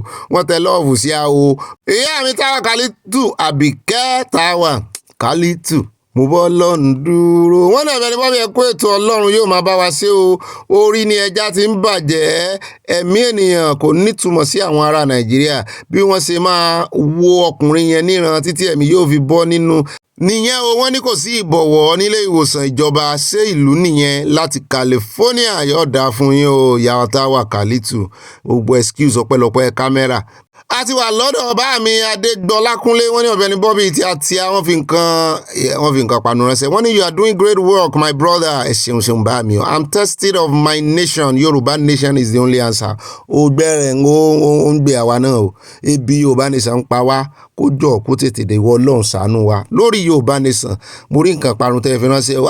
Adétáyọ̀ Adégẹyẹ bá mi ní Obi, gẹ́gẹ́ bí ìwé tí wọ́n ní wọ́n gbàgbọ́ Jésù ní tí òun bá padà wá sí òun lè bá ìgbàgbọ́.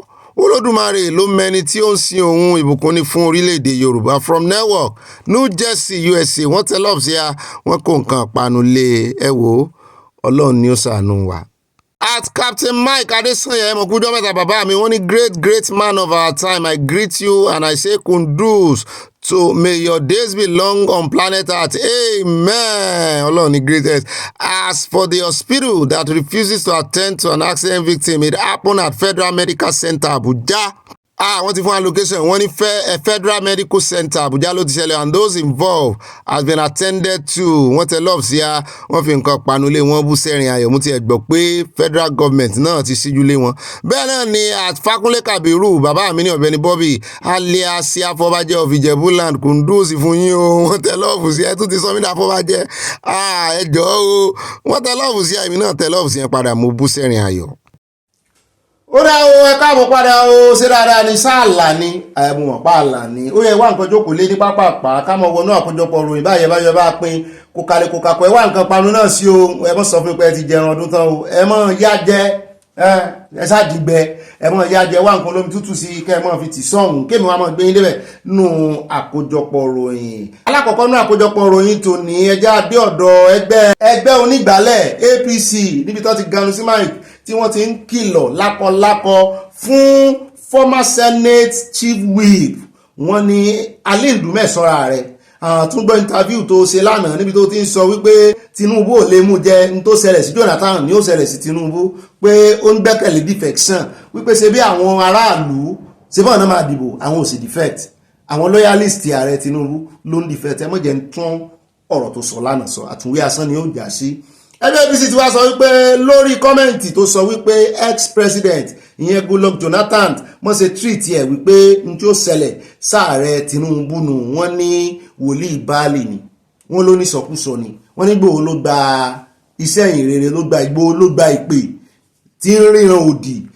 wọ́n ní ẹgbẹ́ òṣèlú ìsọ wípé lóòótọ́ àwọn fààyè gba èròǹgbà oníkálukú láti establish tí ó wà lọ́kàn wọn. wọ́n ní ṣùgbọ́n it has also established procedures for disciplining members who engage in misconduct. wọ́n ní misconduct lélẹ́yìí fún àlíndùmẹ́ o wọ́n ló tún ti ń jábọ́ wọn mọ́ lẹ́nu ni. APC Director of Publicity Bala Ibrahim ló sọ̀rọ̀ yìí nínú interview kan ìfọ̀rọ̀wérọ̀ tó ṣe lánàá ọjọ́ Monday. ó ní àwọn táwọn jẹ́ ruling party ó ní àwọn wà open minded ó ní ọwọ́ àwọn gbayàwó rẹ̀ àwọn sílẹ̀kùn àwọn lẹ̀ àwọn welcome everybody àwọn sì welcome wọn pẹ̀lú èròǹgbà ọkàn wọn ohun tó bá ní lọ́kàn without conflict kò bá jáde. ó ní bí ọ̀rọ̀ ṣọ́ọ̀ṣì ní ṣàdúrà sàmì kò sí jà ń ṣọ́ọ̀ṣì. ó wàá sọ ó ní lọ́jọ́ Sunday ó lóun rí kan nú àwọn tó jẹ́ senator tó jẹ́ former chief whip former tó sì wọ́n ní former chief whip tó sì jẹ́ iná ó ní látara wípé ó sì wà wù náà ṣe yọ. ó wàá sọ ó ní ẹ̀rù ń ba àwọn fún Ndùmẹ́ nítorí kó mọ̀ jẹ́ wípé ó fẹ́ gbàbọ̀dì fún ààrẹ Tinubu ní next election. ẹ sì mọ̀ pé lára ọ̀rọ̀ tí Ndùmẹ́ sọ náà ni wípé ó ti yájú fún ààrẹ Tinubu láti máa ṣe campaign pé wọ́n ti fẹ́ sọ ọ̀rọ̀ defection di jamboree. ó wá sọ ìyẹn ẹni tó jẹ́ publicity director wọn Bala Ibrahim ó ní Ndùmẹ́ gave the warning when he was featured as a guest on Sunday edition on channel television bẹ́ẹ̀ ni amúhálànà.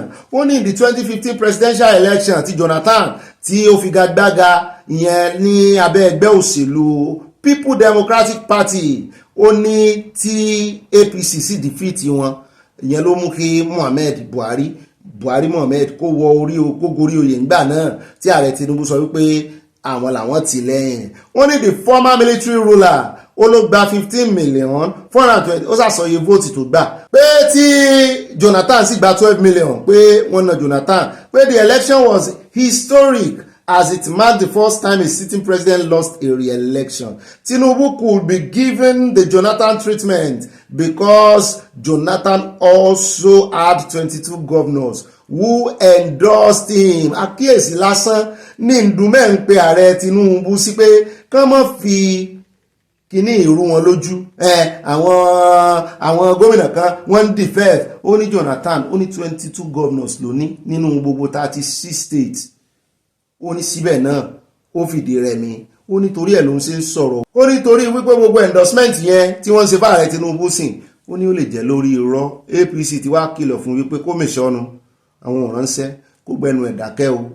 mo ní kò kú sí ipò kankan tẹ́ ti lè yọ wọ́n ní ìsìn lè suspend ẹ̀ gẹ́gẹ́ bí senate inú senate kìíní kan ló ti lọ sọ̀rọ̀ kò sì sọ nǹkan kan tó jọ mọ́rọ̀ senate ń bẹ opinion rẹ̀ ní sọ gẹ́gẹ́ bí ọmọ ẹgbẹ́ APC after bá máa suspend ẹ̀ ní ẹgbẹ́ APC báyìí after bá máa suspend ẹ̀ APC ní ká jẹ APC ní ká bá wọn wọ́ọ̀nù ẹ̀wọ̀n ní ẹ̀ ń tanra yín wọ́n ń sọ̀rọ̀ gidi fún yín ní ìsìn ẹ̀fẹ̀ gbọ́. eléyìí ni ó wà mú wa ní pápápá àfidọ́dọ̀ Fáyọ̀ṣe kànrànjẹ́gbọ́n ó ní PDP wọ́ọ̀dọ̀gbọ̀n. Fáyọ̀ṣe ló sọ bẹ́ẹ̀ o lẹ́yìn tá a rí òun àtààrẹ tọ́jọ́ ń tàkùrọ̀sọ mú ní bọ̀dà Fáyọ̀ṣe ẹ̀yìn náà dọ́dọ̀ ààrẹ ni ó lòun débẹ̀ o. ó láàrẹ bí òun láwọn nǹkan kan sì sọ fáàrẹ wípé láíláí ọlọ́mọdé kó òun rí tó máa fi ẹgbẹ́ òṣèlú PDP lẹ̀ mú ní ṣùgbọ́n wọn náà ló ń sọ wípé ẹ̀yìn ààrẹ Tinubu ló wà ó ló ṣiṣẹ́ lòdì sí Àtìkù. kí ló wáá dé ó sì kúkú kúrò ń bẹ ẹsẹ̀ kan ta ẹsẹ̀ kan lé kò dáa bẹ́ẹ̀ ó ní rárá oníbòhùn ó bá gbẹ́sẹ̀ kó nu PDP ó lóun ti kó nu iṣẹ́ politics nù òun òṣòṣèlú mọ́ ẹ̀jẹ̀ àbọ̀ òun tó sọ ó fẹ́nu ara rẹ̀ jábọ̀.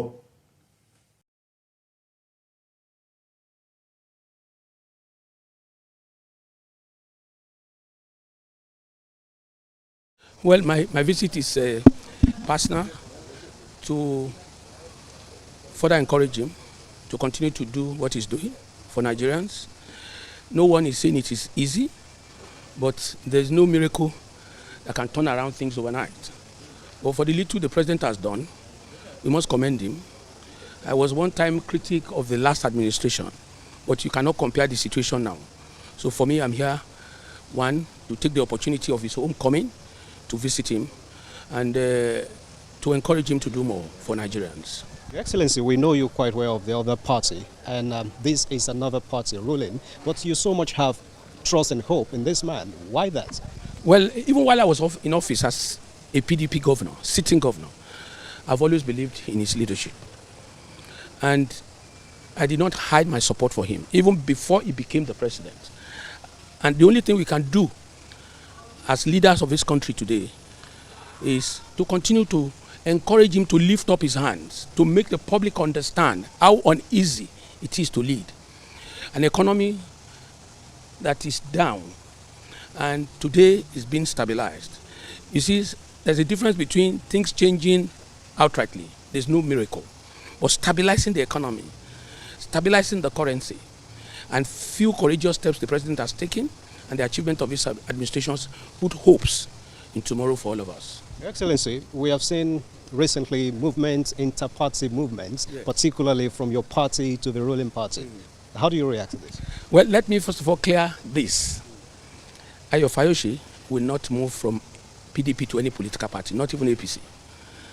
I am this year 65 years. It's within the choices of those who have chosen to move. Some said they saw what the president is doing. Some said they believe that the party is in trouble. And without doubt, the PDP is in trouble. And that's the gospel truth. And I believe that if they don't quickly take steps, the party in itself will become carcass. That is the truth. As a leader of the party, in the party, what are you doing towards resolving the crisis? Right, I'm not in the front line anymore. I am no more the governor of a state. The little contribution I can make, I made it while I was on the seat. I was the hotbed when I was governor of Ekiti State. Everybody in the country knows that. So I can't speak for the people moving, but I want to tell you that if nothing drastic is done about the PDP, the party will become carcass. Are you fully a party now? Of course. Of course. That was why I first of all said to you, nothing will make me move from PDP to another party. The moment I'm no more in PDP, I would rather leave politics, party politics. In your state, how satisfied are you with what is happening in your state? Well, we have a governor who is doing very well. Abiodun Abayomi Oyebanji, governor of Ekiti State, doing very, very well. All the former governors in the state are behind him. And for us, Ekiti is not about the party you belong to. It's our primary constituency. It is by the unity of that state that the people can benefit. So for us, I just asked Mr. President, let me put this right now. I just asked Mr. President expressly, because the last time I was here, I told him, what is your take on the governor, Governor Ibanji? He told me that is where he is. And I asked him again, because of rumor and counter-rumor, his position on the current governor of Ekiti State to run the second time. And he told me, Ayo, that is where I am. Remain there. And I will remain with the governor. ó dá ẹ káàbọ̀ padà ká tó mọ̀ tẹ̀síwájú inú ìròyìn Sánáwọlé rẹ̀ ká ti mélé ìwà ẹ̀jẹ̀ kan sáré fíjọ ẹ̀ nípa ìròyìn kan tá a mú wá fún yín lánàá nípa arákùnrin kan tó l'accident tí good Samaritan kan olùrànlọ́wọ́ tó gbé dìgbàdìgbà rẹ̀ ilé ìwòsàn gbogbo orí ẹ̀ akànmọ́mọ́ white ibẹ̀ yẹn ni ablọ́ ẹ̀ torí wọ́n fọ́ ní nǹkan lórí ẹ̀jẹ̀ ìpọ́n tú báyìí lórí rẹ̀ ni tí nọ́ọ̀sì yẹn tó ní kò sí gloves nǹkan ìléwọ́ tó ń lé lò tí yẹn rẹ́kọ̀dù ẹ̀ mú ní ọpẹ́lọpẹ́ fóònù ọpẹ́lọpẹ́ kámẹ́rà tó ní àṣírí ìbámọ́ ti mọ́ tú Nàìjíríà ó ti pẹ́ tó ti ń ṣe iṣẹ́ ìbàjẹ́ yìí kò sí mínísítì tẹ́ dé ẹ bá wọn bẹ̀ wọ́n mọ̀ dúró dé ìbẹ̀ ni wọ́n mọ̀ ranjú mọ́ yín bẹ́ẹ̀ dé báǹkì wọ́n mọ̀ ṣe bí ẹni wípé àwọn lọ̀gá yín báǹkì yín lẹ̀sìn kówó síbẹ̀ bẹ́ẹ̀ dé ilé ìwòsàn náà wọ́n mọ̀ ranjú aláìsàn míì gan-an ojú nọ́ọ̀sì míì ó lè pasára pẹ̀pẹ́ ló bí bá ń ṣàìsàn tẹ́ ti sáré káràmọ́ ẹ̀ àìpẹ̀lẹ́ ẹ má wọ̀rí ọlọ́run á wò yín sàn ẹ wá ẹ má wọ̀rí in fact kan ti sọ mú pé yóò kú gan bẹ́yìn bá treat ẹ̀ ó lè mú ọjọ́ rẹ̀ gùn díẹ̀ sí tẹ́ ẹ bá ṣe kò kárí rẹ̀ tẹ́ káràmọ́ rẹ̀ tẹ́ túra lẹ̀ fún ṣùgbọ́n Nàìjíríà ìkanra wọn kanra má láìsàn ni yìí ṣe gbogbo àwọn nọ́ọ̀sì o ṣùgbọ́n bóyá torí pé àwọn nọ́ọ̀sì ò ṣe pọ̀ ni ìwọ̀nba àwọn tó wà náà torí a gbọ́ wípé wọn pọ̀ àti dókítà àti nọ́ọ̀sì wọ́n níṣẹ́ pọ̀ lọ́rùn wọn nọ́ọ̀sì tó yẹ kó máa ṣe iṣẹ́ bóyá bíi 6 hours wọ́n ní ó lè ṣe 12 hours ó lè ṣe 24 hours mo níbẹ̀ wọ́n ń gbowó náà wọ́n lè wo owó mélòó náà ń san fún wọn wọ́n ní yàtọ̀ sówó gan ara máa kan wọ́n àfi tẹ́ ẹ bá rí ẹni tọ́lọ́hún kan mọ̀ dá ní kinní gidi bó ní kan bá rí ṣe nọ́ọ̀sì bí nǹkan bá ṣe òun náà yóò mọ̀ kanra ni o páwọn náà mọ̀ síìkì o mo ní ó dáa o ṣé lè wá síìkì ni wọ́n náà yẹ̀ wọ́n wò wọ́n sá ti ní dókítà mẹ́rin náà pè sórí àga pé ẹ wá sọ tẹnu yín àtàwọn nọ́ọ̀sì wọn torí wọ́n ní ilé ìwòsàn ìjọba ni bàbá wa kan tiẹ̀ sọ wọ́n ní kinní kan medical kinní ni ẹ̀bànú comment section wọ́n dárúkọ ọbẹ̀ fún wa medical kinní kan wọ́n ní làbújá ni wọ́n ní ìjọba ti ganu sí máìkì pé àwọn ó ṣe investigation síbẹ̀ ṣe mọ́ ṣe fáwọn aláìsàn rí ẹ bá ń tẹ̀sí ilé agbára ẹ jẹ́ àwò wọ́n ṣe set up panel. Before he left the hospital, it was okay. At least the one with the injury on the head, even the fact the same day he left the hospital. Yes, it was stabilizing. The hospital has a very strong and high dream or mission. A hospital that want to become world-class hospital, I mean, we don't take it with levity. The treatment of patients. All the staffs that are there on that particular day are going to be investigated. For now, 4 doctors, 2 nurses, 2 health assistants. Typical of him, he doesn't really always send video clips to me. So I look at it and then I saw what happened. I said, wow. So immediately I sent the video to the medical director, Professor Sahad, and then I got a response almost immediately from him that we are investigating the matter, and then that is not our character. So that same night, I took a visit to the emergency. Okay. They didn't know who I was.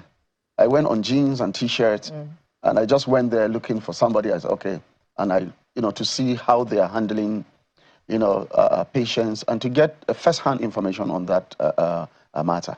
So that is what I did, and since that time, we have been following up with the hospital, trying to see what really happened. And then, of course, as you saw in the clip, the hospital is currently investigating the matter. And we in the National Assembly will not only also sit down, we're also looking at the provision of the law. We're also looking at possibility of holding a public hearing. A public hearing on this? Yeah. Sometimes we are grateful for this kind of feedback. I can assure you that the Federal Medical Center, Jabi, is one of the best hospitals, in FCT. But once in a while, we have some of these issues. But then we can't relax and say they are doing well. We have to make sure that every day we improve on service delivery. The life of human beings are very important. A little mistake can cost life. So, but when it comes to God victims, there is law that anyone that is injured, treat the person first and then alert the police. You don't reject, a patient that comes to the hospital. The first duty of a doctor or a healthcare provider is to save lives. Whether the person is an armed robber, whether he is a bandit, save life first. Then further investigation can commence. So what? Òdodo ọ̀rọ̀ ni ìkànnì àwọn sẹ́nẹ́tọ̀ tó ń rí sí ètò ìlera nílé ìgbìmọ̀ asòfin wọn ní òun náà ló ganu sí máìkì ẹni tó jó lórí wọn ní FMC òun ló kọ́kọ́ sọ̀rọ̀ yẹn tó sì sọ pé àwọn tí ń investigate lọ́wọ́ ṣe rí ń bì náà kò sí rí wúndì tó lè gbé wá first of all tó bá ti kọ́kọ́ dé wọ́n á ti kọ́kọ́ mú ìka rẹ̀ kán lè mọ̀ ọ́ àmì ìdánimọ̀ ni kéèyàn máa kú lọ wọ́n wo ìka rẹ̀ níbi tá ti ń tọ́jú rẹ̀ náà ni oníkálukú ó ti mọ ẹni tí ó gba ẹ̀jẹ̀ ó gbẹ̀jẹ̀ ẹni tí ó máa wo ojú ó máa wojú oríṣiríṣi nǹkan náà máa wò lẹ́yìn ìgbà náà tó bá ti wá rí wípé criminal lélẹ̀ tàbí kó jẹ́ wípé n tó ṣe ọ́ ni ó júwe kí náà fẹ́ yẹ̀ wò tó bá ti rí pé bóyá ọta àbọ̀n àbí nǹkan kan ni wúndì tó gbé wá wọ́n tán bá ti rí i pé criminal ní ọtán ti ju gbogbo ẹ̀ tán ti connect ara wọn àtọlọ́pàá àti gbogbo ẹ̀ in fact tí accident bá ṣẹlẹ̀ ń bí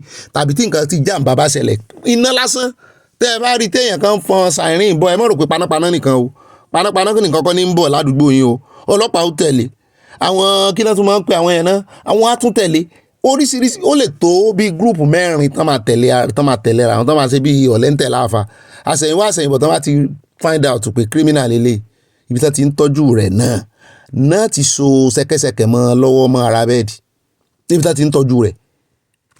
Ṣùgbọ́n tó bá jẹ́ wípé ẹni tí ó wà lẹ́sẹ̀ kan ayé ẹsẹ̀ kan ọ̀run ni wọ́n ní so nǹkan mọ́ lọ́wọ́, wọ́n á rí dájú pé wọ́n tọ́jú rẹ̀ débi wípé ó normalize náà. Tó bá ti wá normalize tó ti lajú sáyé wọ́n yìí pa criminal báwọn láìsí pé wọ́n dájọ́ rẹ̀ torí wọ́n mọ̀ pé wọ́n nílò rẹ̀ láti ṣe further investigation ká níbi tí judiciary ti dúró dáadáa ni. Ó dẹ̀ káàbọ̀ padà ìmọ̀jà pẹ́ńbẹ́ já wá sáré dé ọ̀dọ̀ bàbá Gani Fáwẹ́hìnmí níbi tó ti ń kìlọ̀ fún Wike wípé Wike mọ́rẹ̀ tẹ́ owó bá ń ṣe gbogbo gìràgìrà rẹ ní Nàìjíríà mọ́ ṣe dé ìta o. Wọ́n ní kò sẹ́ni tó lè gba akítí lọ́wọ́ akátá o ẹ̀ sì lè gba akátá lọ́wọ́ akítí o pé wọ́n lè gbalé bàbá ẹni lọ́wọ́ ẹni o lórí ọ̀rọ̀ àwọn ẹ́mbásì tẹ́ fẹ́ ti pa. Wọ́n ní ẹ mọ́ tra ẹ̀wò mo ní ṣe ilé bàbá wọn wá ní àwọn ẹ́mbásì tán múlẹ̀ sí Nàìjíríà. Wọ́n ní bẹ́ẹ̀ ni wọ́n ní orílẹ̀-èdè lẹ́fẹ́ ti pa o. Wọ́n ní kì í ṣe ẹ́mbásì o. Mo ní ẹ sí àwò ẹ là lọ́yẹ̀. Wọ́n ní gbogbo ẹ́mbásì tí mo rí yẹn wọ́n ní orílẹ̀-èdè ló represent. Wọ́n ní tó o bá lọ sí ẹ́mbásì Amẹ́ríkà tá bá fún ọ́n físà tán wọ́n ní wọ́n máa bọ̀ lọ́wọ́ wọn á sọ wípé welcome to America àbí kán mú kíní pépà yẹn lé ọ lọ́wọ́ wọ́n lè mọ́ bọ̀ lọ́wọ́ gbogbo wọn náà kọ́ ní mọ́ bọ̀wọ́ orí wọn yìí sí àwọn ọba yín tí mọ́ bọ̀wọ́ kiri. Wọ́n ní welcome to America nínú ẹ́mbásì tó wà ní Nàìjíríà ní Carrington àbíkílẹ̀ mọ́ pé àwọn ta Carrington. Wọ́n ní wọ́n máa welcome ẹ wọ́n ní wọ́n ṣe wà yẹn gan wọ́n ní bí ọmọ Amẹ́ríkà tí nǹkan kan bá ṣe táwọn kan ń lé tàbí táwọn ọlọ́pàá ń lé even kó jẹ́ ọmọ Nàìjíríà gan wọ́n ní tí ọmọ anybody tọ́lọ́pàá bá lé tó bá fi lè wọlé sínú ẹ́mbásì wọ́n ní ọlọ́pàá ò tó bẹ́ẹ̀ kò rí ìmúyàn nú ẹ́mbásì.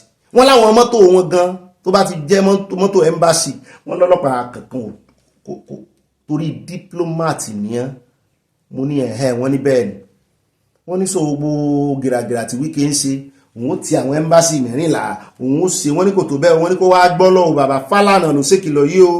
Wọ́n láwọn ò ní sọ́lẹ̀ méjì o wọ́n ní kó wá gbọ́ lọ tó establish wípé wọ́n lè tì kán jẹ́ ojú bẹ́ẹ̀ lọ. Mo ní ẹ bá ń tẹ̀sí ilé agbẹ̀rẹ̀jẹ́ agbọ̀rọ̀ lẹ́nu bàbá Fálànà èmi ò gbọ́ ilé ìrí o.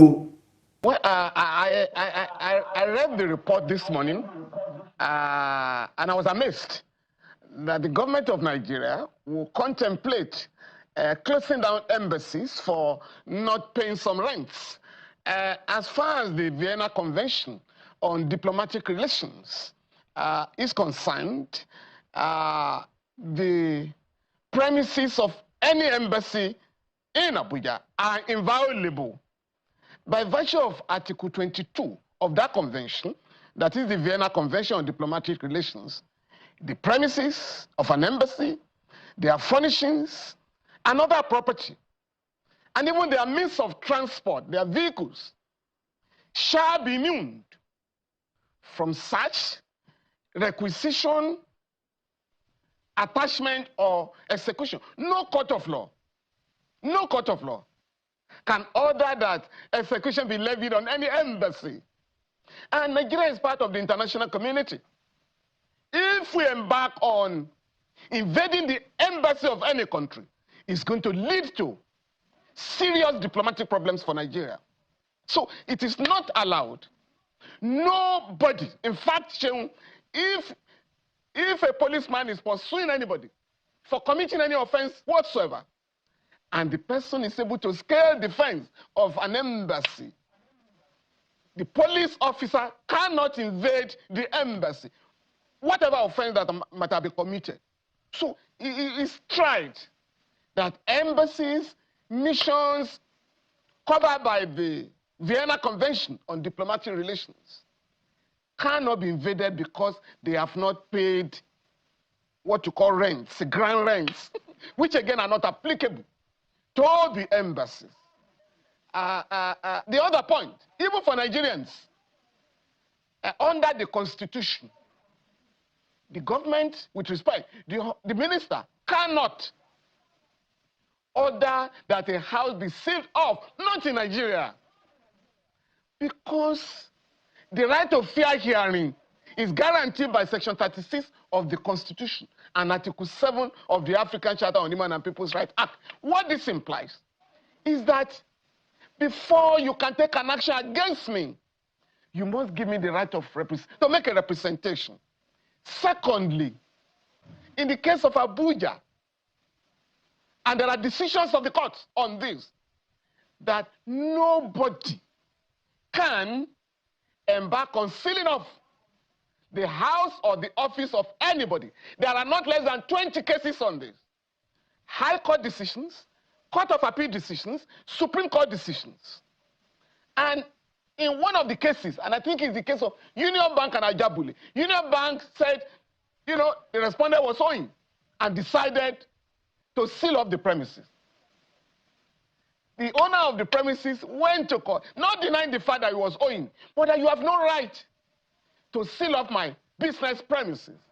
And the court, the Supreme Court, reminded Nigerians of the case of the military governor of Lagos and Chief Emeka Ojukwu, that even under a military dictatorship, nobody was allowed to take the law into their hands. I mean, once you are operating under the rule of law, you cannot seal off anybody's house without going to court. Ó dá ibi tí ẹ sọ̀rọ̀ dé yìí bàbá ṣé ń wá ń bi bàbá léèrè wípé ṣé ń tẹ̀ ń sọ ni wípé pẹ̀lú gbogbo gìràgìrà tí Wike ń ṣe ó mọ̀ ti ti ẹ̀kọ́ta PDP ó tún ti FIRS ó tún fẹ́ ti àwọn ẹ́mbásì àwọn iléeṣẹ́ pọ̀ lọ́jà lálù báǹkì wà nù àwọn tó ti ṣé ń tẹ̀ ń sọ ni wípé bó ṣe jẹ́ mínísítà tó kò lágbára torí ń tẹ́ sọ báyìí ni pé èèyàn kankan ò ní ipá àti agbára láti ti business àbí ilé anybody. Ẹ bá wa ṣàlàyé síwájú sí bàbá ó yá kó ẹ̀ pé Wike ti wọ wàhálà o. The point I'm making is this: if, as the ministers identify these properties whose owners are owing grand rents, beautiful, the minister must go to court. Shehu, it's like I'm owing you. I cannot take the law into my hands by sealing off your house. I must go to court. And I'm telling you of cases where, even under the military, this will interest you. In 1993, the Babangida military junta enacted a decree to defend that if any publishing house, if any newspaper embarrassed the government, we are going to seal up the premises. So, the premises of Concord newspapers along Murtala Mohammed Road, sealed up, sealed off. Basharam Abiola contacted me and I went to court. Unfortunately for the government, they brought an instrument to say, we have sealed up the premises. And I took a bottle of wine to court. My lord, this bottle has been sealed up, but you cannot seal up a building. And the court said, you can only seal off in line with the enabling decree. And the court, the position of the court is, let's not cogit ad impossibilia. The law cannot command the impossible. So you cannot seal up a building. Secondly, you cannot seal off a house when you have not given the owner the right of fair hearing. And the court ordered that the premises be unsealed. In the case of Punch newspaper, I think that happened a couple of months later. Soldiers invaded the premises of the former premises of the Punch newspaper along on the way to Agege, Manguru. And the editor of the newspaper then, Mr. Bola Wole, was in the office trying to, put finishing touches to the newspaper, that was being produced. So he too was in the office. He was in the office. When the soldiers came, they locked up the entire place, sealed up the place, including Mr. Bola Wole. Of course, the Punch newspaper ran to Chief Ganifa Wemi, who went to court in one of the best judgments ever delivered under the military. Ṣé ń gbọ́ gbogbo àlàyé tí bàbá ń ṣe àtẹlẹ́yìn tó kan tẹ́nàntì àti lárílọ́ọ̀dù àtẹlẹ́yìn tó kan aráàta àtẹlẹ́yìn tó kan gọ́ọ̀mẹ̀ntì tó tiẹ̀ tún jẹ́ tológun wọ́n ní wọ́n bó lójúbọ̀ ni wọ́n ní bó ló ṣe máa ṣe gìràgìrà ńlé onílé ẹni tó jẹ́ láńlọ́ọ̀dù gan ẹ bá ti gbé fídíò kan táwọn èèyàn ń sọ fún mi wípé Bobby mọ̀dàn wo ó wà já yàrá tẹ́nàntì rẹ̀ tó fi kí ilẹ̀ torí pé kòkó kú ònú ilé ó wà já kí rẹ̀ ó lè já o pé láńlọ́ọ̀dù gan ò lẹ́tọ̀ọ́ láńlọ́ọ̀dù tó kọ́lé kò lẹ́tọ̀ọ́ láti já ilé láti seal up láti rèé fi padlọ́ọ̀kì sí ilé tẹ́nàntì ẹ̀ tó kọ́ tí ò jáde àfi kó lọ kóòtù pé nídìí èyí ṣé Wike ti lọ kóòtù kó tó máa ṣe gàràgàrà kóńkóòtì òfin kí ló dé tí Wike máa ń tètè gbàgbé nǹkan náà ṣé bí àṣìṣe tí ọmọ rẹ̀ ti ń pè lọ́mọ rẹ̀ Fubara ṣe náà rè àbí àṣìṣe tó ní Fubara ṣe tó fi gbé lọ ilé ẹjọ́ rè wípé Fubara ń kóòtì wípé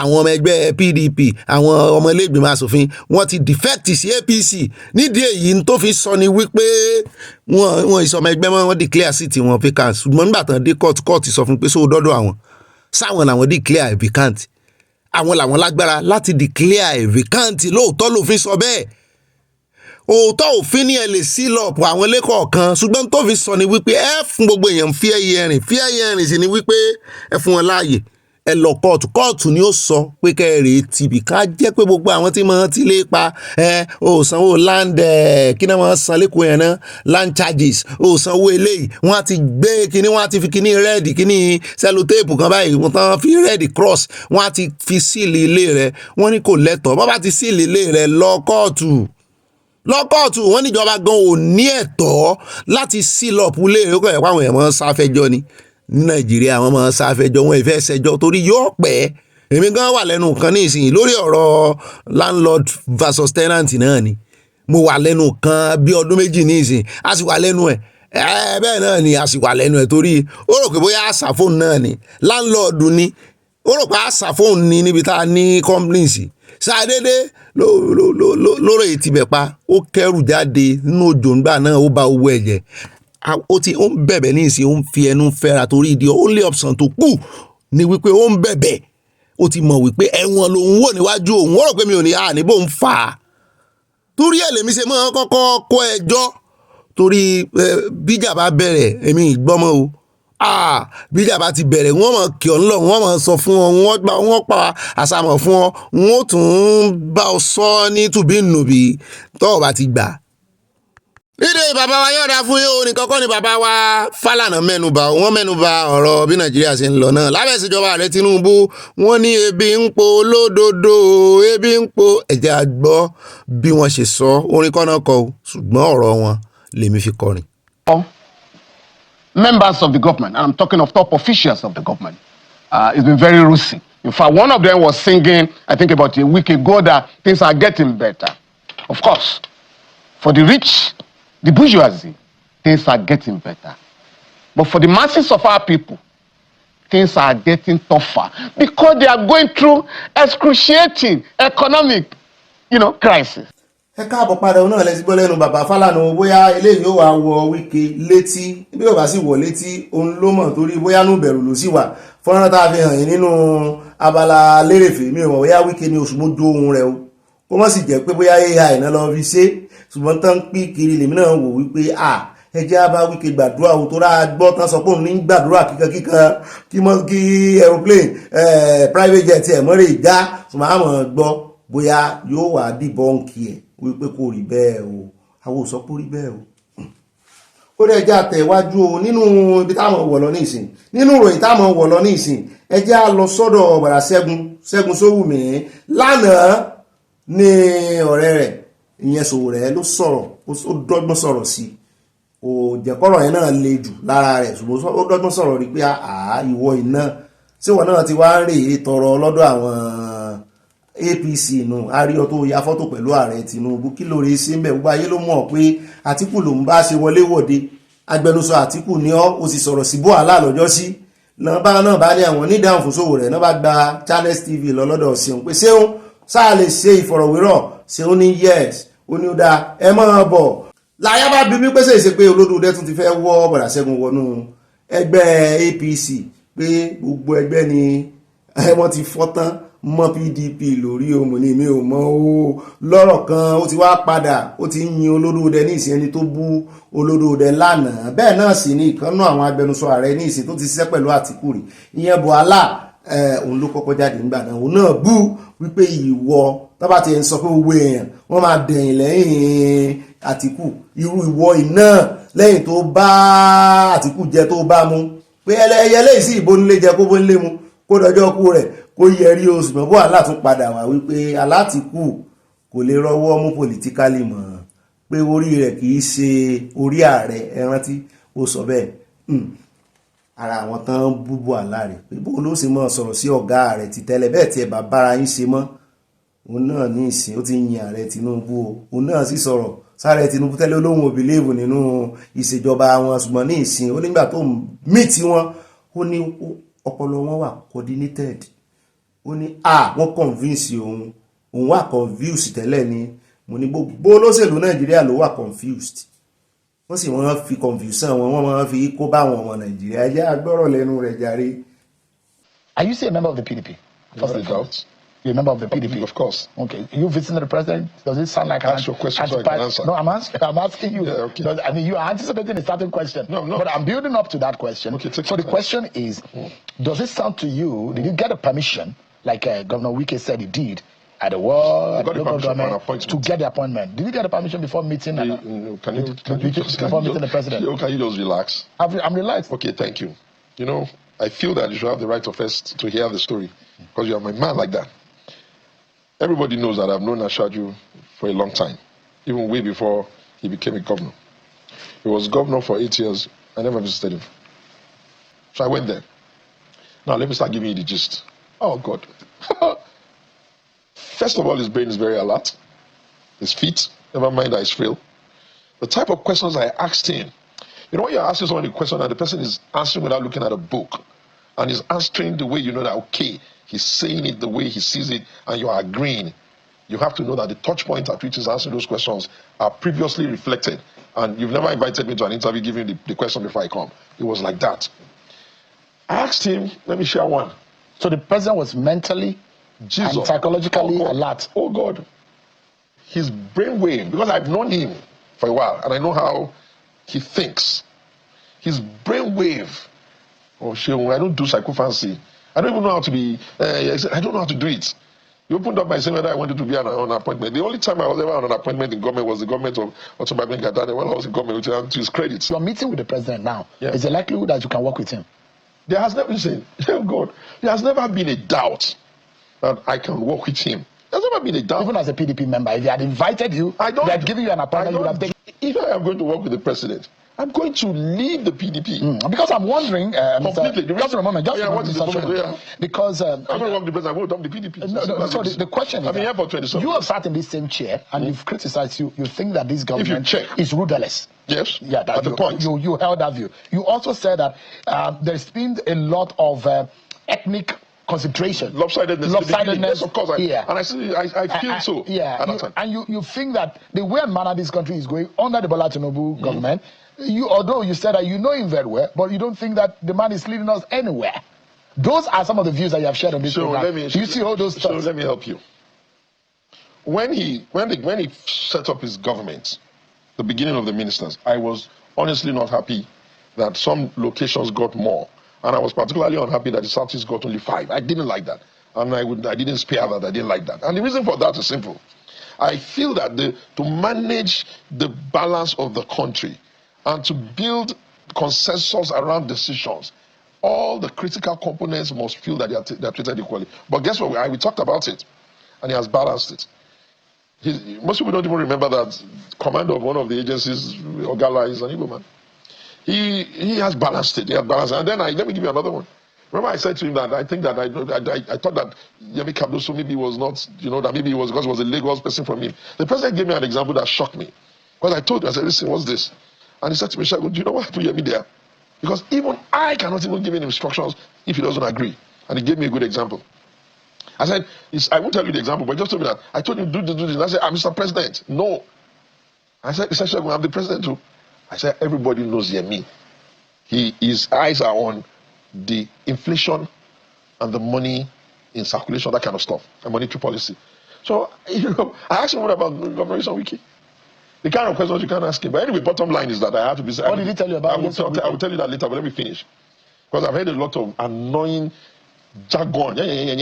Like, I a lot of names people have called you. Sycophants, hungry man, that you were seeking for opportunity. A lot of things that people have called you. You being a critic, you think Nigerians will not criticize you? I don't care about I can't stop because I invited you. Now I'm asking the question. You are repeating. Let me just answer you. By the grace of God Almighty, I was born with a womb of a woman that had money. And I was born by a man who was giving his mates money even in the army. Please, I don't know that kind of poverty. I'm just humble. If I wanted an appointment from Bola Ahmed Tinubu, I'll be there since. Since. My brother is Bikole Amosun. In the past, he was governor in Ogun State. We had an issue because I left him for Daniel. He was governor for 8 years. He's my brother. He can never tell you I ever came to him to tell him, let's do beggar. But I don't flow that way. He's smart. Above average. But you think you never thought that before now? You didn't think that we are on the right track under this government. But after just a moment, let me ask my question. Can you calm down, Mr. Shemsho? This is my program. I've invited you, and the courtesy between guest and presenter. Let's just establish it. So let me land on my question. My question is this: before now, you never believed that the country is on the right trajectory, but after yesterday, you think otherwise. No. You have not been. You can't. You see, if you have followed me around a lot, I do a lot of interviews. You would have known those things I said they were right on. I told you, and if people say they're going to remove subsidy, there's no simple way. I'll do it smaller. The move is removed. The knock-on effect on subsidy is clear. There's no beating about the bush. You don't even have the money. I've always said that. You underrate him, underestimate him based on his frailty. People do that. And for some of us who have been in Lagos, covered by Lagos, we know him. Sometimes when you come at him as a journalist, you think he doesn't know what he's saying. Exactly. It looks like he has prepared the question and answer for you. Sometimes he even calls you. Well done. His smartness is something. And Babajide Fashola sat in that same chair, and he told me that when people thought that this man is frail and unable to do something, then he launched it. But the question is that a lot of people want to know is you are an Atiku man. I'm a PDP man. Just a moment. You're an Atiku man. Don't gainsay him. You are close to him. Just a moment. You're an Atiku man. Yes, now you have gone to me. Doesn't that look like a betrayal of trust? Did you tell Atiku before you met him? You know, one of the things that hurts me the most is that most people misinterpret what the role of somebody who speaks for other people are. He doesn't give me the script of what to say for him. I take his idea, I look at him, I ask one or two questions, and I generate everything I need to say. There's no secret of his that he gave me that I'm giving him. It's the things that I have looked at. Okay, this is what he would like to do. I've answered questions that later on, when they ask some of their people, they can't even answer those questions. I dislike. This is you, Mr. Yes, I'm telling you. I criticized Daniel Bwala when he moved onto the other side. No, I didn't. You did. No, listen. You called him a tongue. You called him several names. I never did. Right on this program, you did. No. I dare say you did. Okay. If I knew you were going to deny it, I would have brought listen, what I said. You criticized him. No. But I think you should apologize to him. No. Or if you criticized Bwala for working for Tinubu, and this is you talking so eloquently about Bola Tinubu, you heavily criticized. I own my mouth. I own my words. I own my arguments. Does it look to you like betrayal of who? Of Atiku Abubakar? Is he now taking sides? Is he running for president now? He's running a coalition which everybody knows I'm not part of.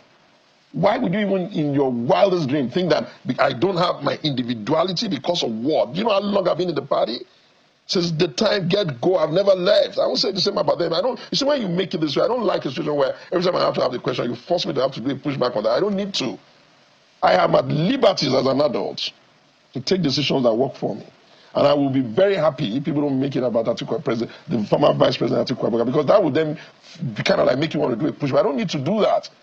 He takes decisions that are in line with how he sees things. I'm saying Daniel Bwala, for example. You criticize him for moving to... If you go and look, you will find out that I didn't really... I will get it. I'll probably put it online to remind you. You could. So the question is that you criticize Daniel Bwala for leaving your side onto the other side. Daniel works and is an appointee and a member of the APC. I am not aware that we have taken a decision in this country that just because we're in politics, I can't give somebody that is old enough probably to be my father or my uncle. I'm not aware. I'm not aware that if I knew that people are going to get this silly, I would have been visiting much earlier because I don't understand where this is coming from. So let me ask you I'm not tied into anybody. Let me ask those who think that you are anti-Tinubu before now. They didn't think that. No, that's not anti-Tinubu. You can't see yourself 100%. Okay. Yeah. But I'm not anti-him. So take it when other people give you a feedback. So if people think that you are a very strong critic of Bola Tinubu. Because I'm a very strong and passionate, loyal person of PDP. Do you still going on to criticize him now? You know, I'll put it this way. After benefiting for almost an hour of his AC free of charge. So that's trivializing. I'm saying that you were in his environment. How much is an being with the number one president. Thank you very much. Now you're putting it properly. The privilege to engage the number one citizen in office, even though I'm not in his party and I've critiqued him, makes him superior to the others. I've been in this party forever. The only time we go to them is after they've lost and we need to kind of like shut them up. Yeah, and I've never stopped one day. I've never dropped the ball. You know, everything Bola and them. He doesn't have one approach to deal with everybody. He has the uncanny ability to apply different people. You just everybody. ẹ wo akànmọ́mọ́ mú wá kẹ́ lè rí bí àwọn politician Nàìjíríà ṣe ń ṣe gbàbí mọ́ gbàbí one spanner lost another spanner lost in PDP àwọn agbẹnusọ lóòótọ́ tá a bá wò dáadáa àgbàlagbà ni ó lè take decision rẹ̀ fúnra rẹ̀ ṣùgbọ́n decision rẹ̀ náà ló sún débi tó ti di agbẹnusọ fún Àtìkù bóyá ó sì ti wá sọ f'Àtìkù pé òun ò ṣe mọ́ torí Buhari ló ń sọ f'Àtìkù pé òun ò ṣe mọ́ èmi ò rò páwọn ará bíi ń bára wọn jà wọn ìbára wọn jà mọ bó ṣe ń bára wọn sí àti wípé ọjọ́ wo la bẹ̀rẹ̀ sí practice democracy tí ò ní sí wípé ẹgbẹ́ kan ló ń rúlù lọ́wọ́ ọmọ ẹgbẹ́ kejì wọn lè bá ṣe kò rí bẹ́ẹ̀ nílò èbò ń bí àwọn ọmọ ẹgbẹ́ míì náà wọ́n máa fi wọ́n sípò ó lè mọ́ jẹ́ gbogbo ọmọ ẹgbẹ́ wọn nìkan náà máa fi sípò ṣùgbọ́n bó ṣe ń play politics Nàìjíríà n ò rò pé irú ẹ̀ lè ṣẹlẹ̀ Nàìjíríà rárá torí the interest ẹgbẹ́ kìíní ẹgbẹ́ kejì ẹgbẹ́ kẹta at the end of the day is the nation nítorí pé ẹ jẹ́ ọmọ different ẹgbẹ́ kẹwàá jettison nation yín orílẹ̀-èdè yín ẹ wo tó ń ṣẹlẹ̀ ní UK ẹ wo gbogbo contribution tí Kẹ́mi Badenoch tó ń fi sínú ìjọba wọn ṣùgbọ́n lọ́rọ̀ kan Àtìkù tó ti lose èèyàn kan o ààrẹ Tinubu tó ti gain èèyàn kan ẹ jẹ́ kí wọ́n play game wọn lọ yóò sojú wa á wò dáadáa ṣùgbọ́n wọ́n ṣe ní kálòlò níwájú ṣeun wò. ó yẹ káàbọ̀ padà ẹjẹ́ wá sáré dé Niger State níbi tá a ti gbọ́ tó sọ wípé gómìnà wọn ó pardon àwọn mọ́kànlá tí wọ́n ti tò sórí gàgà ikú báyìí tó ti dájọ́ kú fún làwọn aráàlú bá yarí. wọ́n ní Gaba community ní Láfún èwo ni Láfún ìsọ̀kà dúdú Láfún local government area of Niger State wọ́n ní wọ́n láwọn ó da ogun lẹ̀ báyìí o wọ́n láwọn ó da wàhálà alẹ́ o lóòótọ́ làwọn ń bá community àwọn ń bá àǹfààní wọ́n ní wọ́n jọ ń fa wàhálà gan tán para wọn ṣùgbọ́n lẹ́yìn ìgbà tán wá ní gómìnà yìí ó fẹ́ tú àwọn mọ́kànlá alẹ́ wọ́n láwọn ò ní gbà ogun tún sẹ́ẹ̀ bẹ̀rẹ̀ ni o wọ́n ní Niger State Governor Mohammed Bago wọ́n ló ti sọ wípé judicial tsunami wọ́n ló ti ríra rẹ̀ bọ́ntán ń pè ní judicial tsunami mo ní natural disaster nù torí wípé unconditionally ó pardon àwọn mọ́kànlá láti inú àwọn ọmọ àǹfààní mo ní ó dáa àwọn ọmọ Láfún wọ́n pa wọ́n ẹ̀wá àwọn tó sì pa wọ́n wọ́n láwọn ọmọ àǹfààní ló pa wọ́n tí ilé ẹjọ́ competent court wọ́n ló ti dájọ́ fún wọn tó sì fìdí ẹ̀ múlẹ̀ wípé àwọn pa èèyàn 7 ní Gaba community àwọn mọ́kànlá ẹ̀ wọ́n náà pa èèyàn 7 mo ní ṣé gómìnà náà ń ṣiṣẹ́ fún ni gbogbo wọn náà ló sì dáríjì báwọn wọ́n ní the governor's chief press secretary Bologi Ibrahim ló sọ̀rọ̀ yìí tó sì nìkan bó ń gbé jáde ó ní governor Bago grant state pardon to 11 convicts mo wá wò báyìí mo ní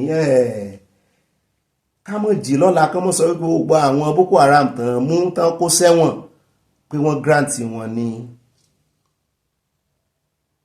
pardon mo tún wá wo ti Timothy pé bàbá tiẹ̀ wá jí lọ́la tí gómìnà Adeleke bá ní òun ti grant ẹni tán ló pa Timothy nífẹ̀ẹ́ tó lóun grant ẹ̀ ní pardon ṣé gbogbo ò mọ já sí pàbó báyìí lórí ọ̀rọ̀ judicial ṣé kò mọ já sí pàbó bó o ní community méjì ó sì mọ jà àwọn eléyìí pa èèyàn 7 ẹ wá lẹ fẹ́ settle ìjà meanwhile gbogbo ìgbà tí wọ́n fi mú wọn ilé ẹjọ́ ti dájọ́ o wọ́n ti fi di ẹ̀sùn wọ́n ti fi múlẹ̀ wọ́n ti ṣe trial wọ́n ti rí ẹ̀rí àrídájú pé lóòótọ́ apààyàn làwọn eléyìí ṣùgbọ́n ẹ wá sọ wípé ẹ fẹ́ lọ́wọ́ agbára yín n ò rò pẹ́jọ́ yẹn ti dé supreme kọ́ ló dá ẹjọ́ yẹn ó yẹ káwọn ará bí ìpadà lọ supreme ṣùgbọ́n mi ò mọ̀ bóyá supreme wá lágbára ju àṣẹ gómìnà lọ o torí bó o ní èèyàn ó ṣe pààyàn tí ì sì ṣe pé wọ́n fẹ̀sùn tí ì ṣe pọ́n parọ́ mọ́ tán fìdí ẹ̀ múlẹ̀ wọ́n láwọn ṣe bẹ̀rẹ̀ wọ́ ni o ní Niger mo ní tómi kan ṣe gbé àwọn kan lọ ní Mọ́kwá ẹ̀yin náà tó fẹ́ mọ́ para yín fẹ́ mọ́ bára yín jà àgbà àti gbọ́n kankan lẹ́nu gómìnà wọn o ìdí tí ó ṣe pardon àwọn mọ́kànlá ẹ jẹ́ àpò ń bẹ́ jàre ẹ ẹ jẹ́ wá dé inú studio ká dé ọ̀dọ̀ chairman senate committee lórí ọ̀rọ̀ iná mọ̀nàmọ́ná mú ní wọ́n bá ti rí nǹkan kan sí Nàìjíríà kán rí ti iná mọ̀nàmọ́ná sí ó ló mọ ìdí tí àwọn gọ́ọ̀mẹ̀ntì tán lọ tán ń bọ̀ ìran kan lọ ìran kan ń bọ̀ tán sí rí iná mọ̀nàmọ́ná sí mú ní ẹ bá ń tẹ̀ sí ilé agbára bẹ́ẹ̀ náà ni ẹ mọ́ gbàgbé ti láísẹ̀nsì àná ẹ bá ń tẹ̀yẹn náà sí tán ní owó láísẹ̀nsì fẹ́ gara ìyẹn plate number mọ́tò àti driving license méjèèjì ni ẹ bá ń tẹ̀ sí. Great to see you, by the way. I mean, you had a close shave yesterday in your Air Peace flight into Abuja from Owerri. It's not actually funny. I understand it was a bird strike. I mean, it sounds scary. Tell us more about that and how much you were shaken by that experience. Actually, there was a bird strike, but let me say that the pilots were very professional, and not many people knew that there was a problem.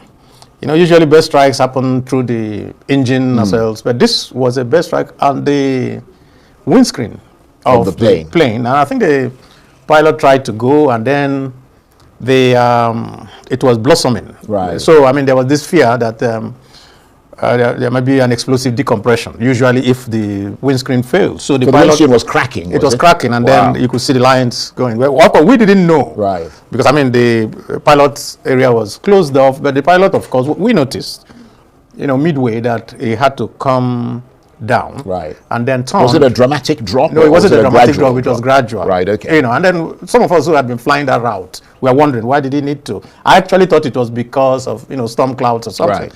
But then they later announced that they had an issue and had to come back to Owerri. In fact, some passengers never knew that we didn't land in Abuja. Right. Because they had slept off or something. But the pilots were so good, very nice, you know, and they landed smoothly. It was when they now opened the cockpit door after we had landed and we were trying to come out that we now saw all the cracks. I mean, it was... That's serious. No, we didn't know. That's the point. Right. Because they were really very professional, you know, and... well, later they found another flight, which came about 5 hours later. But the point really is this. I had read some statement by Air Peace the previous week where they were complaining that they were having frequent issues of bird strike. They had in Enugu, they had in Port Harcourt, and this time now in Owerri. Maybe because of the frequency of their flights. Right. personal experience yẹn ni ó ń sọ ó náà ló dífá fún Peter Obi tá a múrò yẹn wá fún yín pé Ọlọ́run ló yọ ó tí aeroplane rẹ̀ ò já àwa mọ̀ bóyá ẹyẹ náà lórí ìkọlù eléyìí tán ní Wike wọ̀ àmọ́ bóyá no plane kan náà nàjọ wà ṣùgbọ́n ó kàn ní kó ń sáré sí a personal experience òun tó fi dúpẹ́ lọ́wọ́ Ọlọ́run ni ara àwọn senator ní ẹ jẹ́ wá gbọ́ ìdí tó ṣe sọ wípé ìjọba ò rí ìmọ́lẹ̀ iná mọ̀nàmọ́ná wọn rí ṣe látijọ́ ìfọ́n ọmọ Nàìjíríà bí ìjọba kan ṣe ń lọ tí mi ń padà dé bẹ́ẹ̀ náà ni kò sí ìmọ́lẹ̀ o inú òkùnkùn náà ń padà sí o wọ́n ń fòkùnkùn wọ́n fọ ọmọ Nàìjíríà lẹ́nu òkùnkùn èyí tó bá tún gbàjọba ó tún padà bọ̀ wá bá wọn nínú òkùnkùn kí ló fà gangan. Problem simple, money, if you want the real answer. And I will put it this way. Every government that comes into office promises to deal with the issue. Indeed. But once they now see the enormity and what needs to be done, then they now step back and find it very difficult to muster. What needs to be done is that there has to be a national determination by the, I would say the president or who is in power, party in power, government, to say, okay, we're going to deal with this issue. Because how is the power situation? Yeah, but they all today? say they're going to deal with this. They always say so, but we'll never do much. And I'll tell you why. Once they come in and they confront the fact that there's so much money problem in terms of funding. For example, today, as at now that we're talking, the Nigerian government is owing close to 4 trillion naira to both the distribution companies, the discos, and then the also, I mean, look at the humongous amount, 4 trillion. So every government that comes and looks at it, they'll look away and try to look for some other issues. Now, we also need to deconstruct the industry to know exactly where we are. As at today, the generating side is fully private. It's in the hands of the private sector. The government side of it are just a holding company, the Niger Delta company running the plants. The distribution side are fully private. 11 distribution companies and a few more. Now, so it's transmission. Yeah, so the transmission is what is in the hands of government. Right. Now, you now see the embedded power that they have, that they can generate today from the generation part, is about 13 megawatts. 13,000. 13,000 megawatts. Right. Now, the transmission side can move, which is what they call wheeling. Yeah. Move it from generation to distribution. It's not up to maybe 6,000 to 7,000. So there's already a disconnect. Right. So it's the capacity of the transmission. It's a disconnect. Right. Then for the distributors, they are also having the issue that not up to 5,000 megawatt can be distributed. So you can see this disconnect between both distribution. Right. ṣẹ́yìn náà ń gbọ́ adúrú wàhálà tó wà nídìí iná tẹ́ ẹ bá ń gbọ́ tí wọ́n ń fi iná ṣe manifesto fún yín next time ẹ mọ̀ yín mú sí wọn ni o ẹni kò lè ṣeé ṣe abálájọ tí minister of power fi sọ wípé yóò gba nàìjíríà ní ṣe $10 billion per year for 20 years kí ọ̀rọ̀ náà nàìjíríà tó lè lójútùú ṣé ti wá rí bá nígbà tó bá ń generate 13,000 láti source ṣùgbọ́n nígbà tó máa step ẹ̀ down tó máa ní kán pín wọ́n ní títí tó fi dé ìpele kẹta 5,000 ta ló wá lo 8,000 nínú 5,000 ẹ̀ ń generate 13,000 ṣùgbọ́n eléyìí tẹ́ ẹ lè rí generate sígboro is just 5,000 nàìjíríà ládùúrú population yín eléyìí lé o ṣé ẹ ti ẹ̀rí tó bá iná àtòpó tẹ̀ ń lò tí máa já mọ́ra wọn tán fi ọparun dá àti gbogbo transmitter yín àti gbogbo eléyìí tẹ́ mọ́ da òróró lé lórí tẹ́ mọ́ gbàdúrà lé lórí ó ní agbára o transformer àfi kán palẹ̀ gbogbo ẹ̀ mọ́ kán dápá nàìjíríà padà sínú òkùnkùn bírímù kó mọ̀ sí iná ẹyọ kan kán ṣẹ̀ wá bẹ̀rẹ̀ from the beginning kò sí nǹkan kan tán lè túnṣe pẹ̀lú àwọn wáyà pọ́lọpọ́lọ tán lọ́pọ̀ àtàwọn òpó tó ti bẹ́ǹdì mi ò rò àfi bẹ́ẹ̀ bá dé countryside níbí kẹ́ tó lè rí òpó kì í sì sí òpó onígi àwọn òpó ní àwọn òpó ní concrete tí máa ń ráǹdì yẹn ni kò ń so ní four corner kó sì dúró bẹ́ẹ̀ ó dúró digbí ni tán fi nǹkan kan mú ó nàró rẹ̀ ni kì í sì so ní ẹ̀ lè rí wáyà pọlọpọlọ oníwáyà mẹ́rin láyéláyé wáyà ẹyọ kan ṣoṣo ni ó nà báyìí ní àwọn oko countryside tán ti ń lo òpó kò sópò city nàìjíríà bẹ́ẹ̀ náà ni mo wo Canada láìpẹ́ yìí mo rí bí òpó tiwọn náà ṣe rí ẹ má bínú ẹ̀yin ará Canada èmi ò mọ̀ pé ń lòpó náà ń bẹ ṣé gbogbo Canada lẹ ti ń lòpó náà àbáwọn ibì kan ni àbí countryside ni mo rí àwọn olùkọ́ náà ń bí o ẹ wà mọ́ rí wáyà tí ń lọ pọ̀ wọ́lọ́wọ́lọ́ iná ò mọ̀ sá it is well with you Nigeria o wọ́n lè tún kankan ṣe lórí àwọn kìíní yẹn o gbogbo àwọn property wọn ó ti wà obsolete ó ti dẹnu kọlẹ̀ níjẹ́ bẹ́ẹ̀ àwọn tán sì gbélé lọ́wọ́ wọn tún kankan ṣe níbo jẹ́ pé mítà gan-an ṣe bí mítà bá rí wáyà tó dáa ní òtò ṣe ojoojúmọ́ ni mítà ń bàjẹ́ pẹ́ẹ́pẹ́ẹ́pẹ́ fáwọn tó ní mítà ẹ jẹ́ akó ń bẹ̀jàre ẹ jẹ́ á lọ sọ́dọ̀ bọ̀dá tó sọ wípé àwọn fẹ́ tún fi owó kún owó license driving license àti owó plate number ní pẹ́ńbẹ̀. For the Nigerian citizen, if you have to register your number plates, you have to pay more. If you have to get a driver's license, you have to pay more. A driver's license for private persons, 3 years is now 15,000. For 5 years is now 21,000. If it is tricycle, the cost has also gone up. If you want special number plates, the cost has also gone up. I looked at their excuse or their reason for increasing the tariff for driver's license and vehicle plate numbers. And they say they've added additional security features, that is additional security features is costing them some money, and then that general cost of producing those driver's license and plate numbers have also increased. These are sound logical statements, so I wouldn't take that away from them. The reality what we're facing today is that virtually every cost component in the economy has increased, which is coming from a larger macroeconomic problem of high inflation rates. So we have to live with that. The question becomes, with that increment in cost, should it be borne by private sector households or should it be borne by government? Somebody has to bear the cost. So if we say, look, these are not subsidized services, then you will expect that the cost will increase.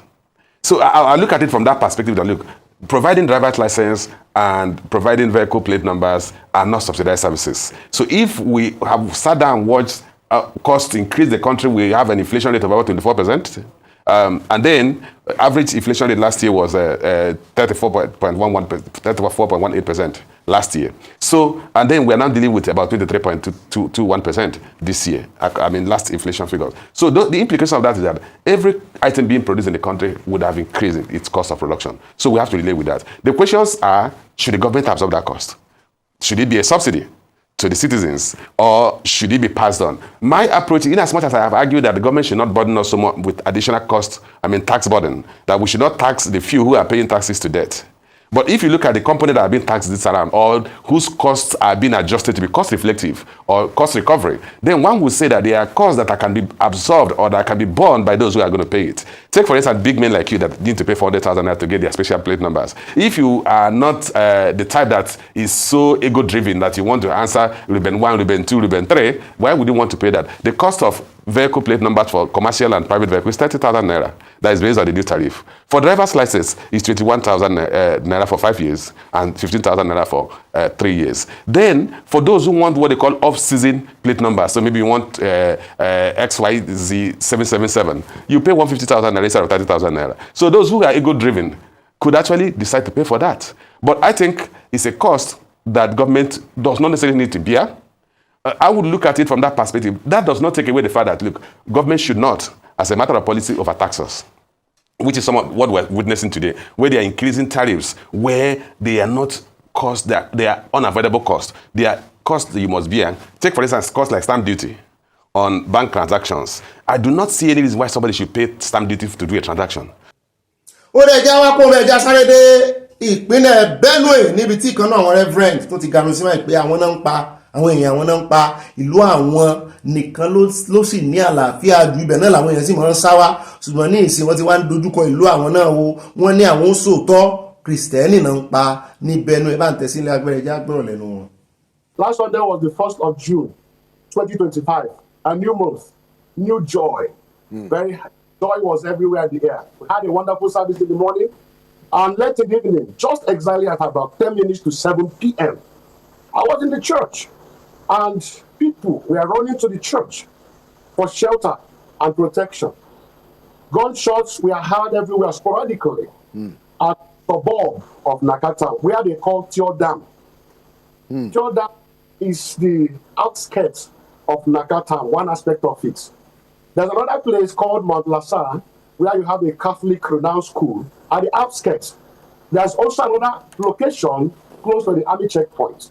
From these three locations, at the same time, at that hour of the day, there got some minutes to 7 p.m.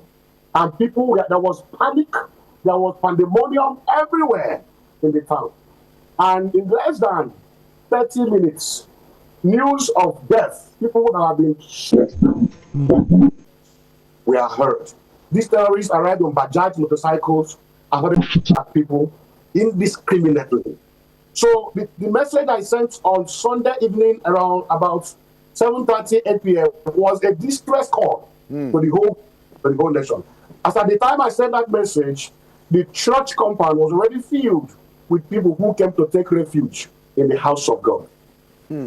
I have had countless phone calls, my family, my friends. What am I still doing here? To live. That also contributes to my own personal trauma. So, we can't hold programs. We have to schools were shut down. Churches has to stay off activities for the meantime. The whole time came to a standstill. That is the type of a situation we have. These are the type of people we are pastoring. So it is quite challenging. I must tell you the truth. I must tell you the truth. It is a yearly experience. During the time of planting and during the time of harvest. What baffles me most is this. Because I came to Nakata Town September last year at the time of harvest. I witnessed a little of this. I've been hearing. And then I am here now. This is the planting season. They said none of you should go to farm. At a point, the authority made a public announcement. Nobody should go to farm for now. For the sake of... Okay, these people stayed off farm. You came to where they are trying to patch their wretched lives to them. So what do we call that? So now, all it's shifting. Every year they run. So the church is situated at the center of the town.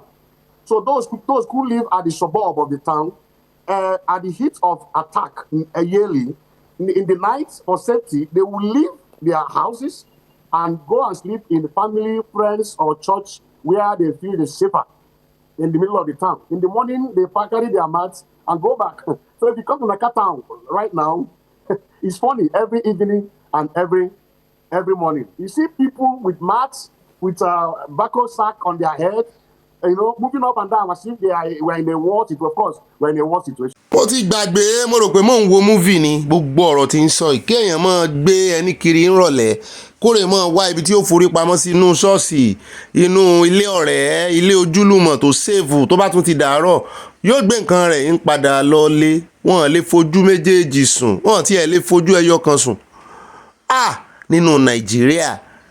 Nínú Nàìjíríà ṣùgbọ́n ibi tá a ti ń sọ yẹn lọ lénìí tó jẹ́ on the 10 ní this same Benue State wọ́n tún ti pa èèyàn lọ rẹpẹtẹ o ẹ̀yin náà lẹ́gbọ́ lẹ́nu rẹ̀ yẹn pé wọ́n ní ẹ mọ́ dàkú sẹ́ẹ̀ ìjọba ń sọ fún wọn wípé ẹ mọ́ dàkú ID camp mélòó ní ìjọba wá dálẹ̀ oúnjẹ mélòó lẹ́ ń fáwọn aláìní Nàìjíríà tí wọ́n ń retí rèé o pé yọ̀ọ̀dà wo jẹ́ wá join train olómìnira mọ́ fira rẹ̀ pa ó dà èmi ń sọ tèmi fún ọmọdé ò pẹ́jù o.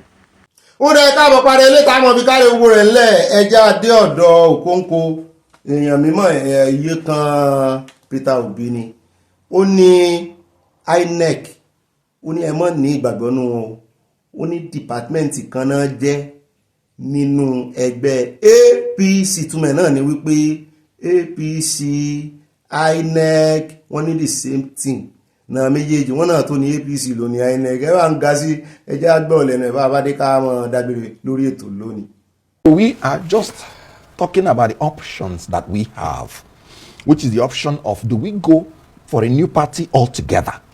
Now, with INEC as a department of APC, you know that they put unnecessary roadblocks to the opposition and engages in a lot of rough tackle. But it's clear that INEC is not a department of the APC. Umpire. That's the electoral umpire of the country. Yeah. Electoral umpire. Or the electoral body. Well, I'm going to go into that. But I just want to talk about the option that we are weighing. Okay. If we are in a nation where rule of law is guaranteed under this kind of INEC, it would have been preferred to have a new party altogether, registered, where everybody will move in.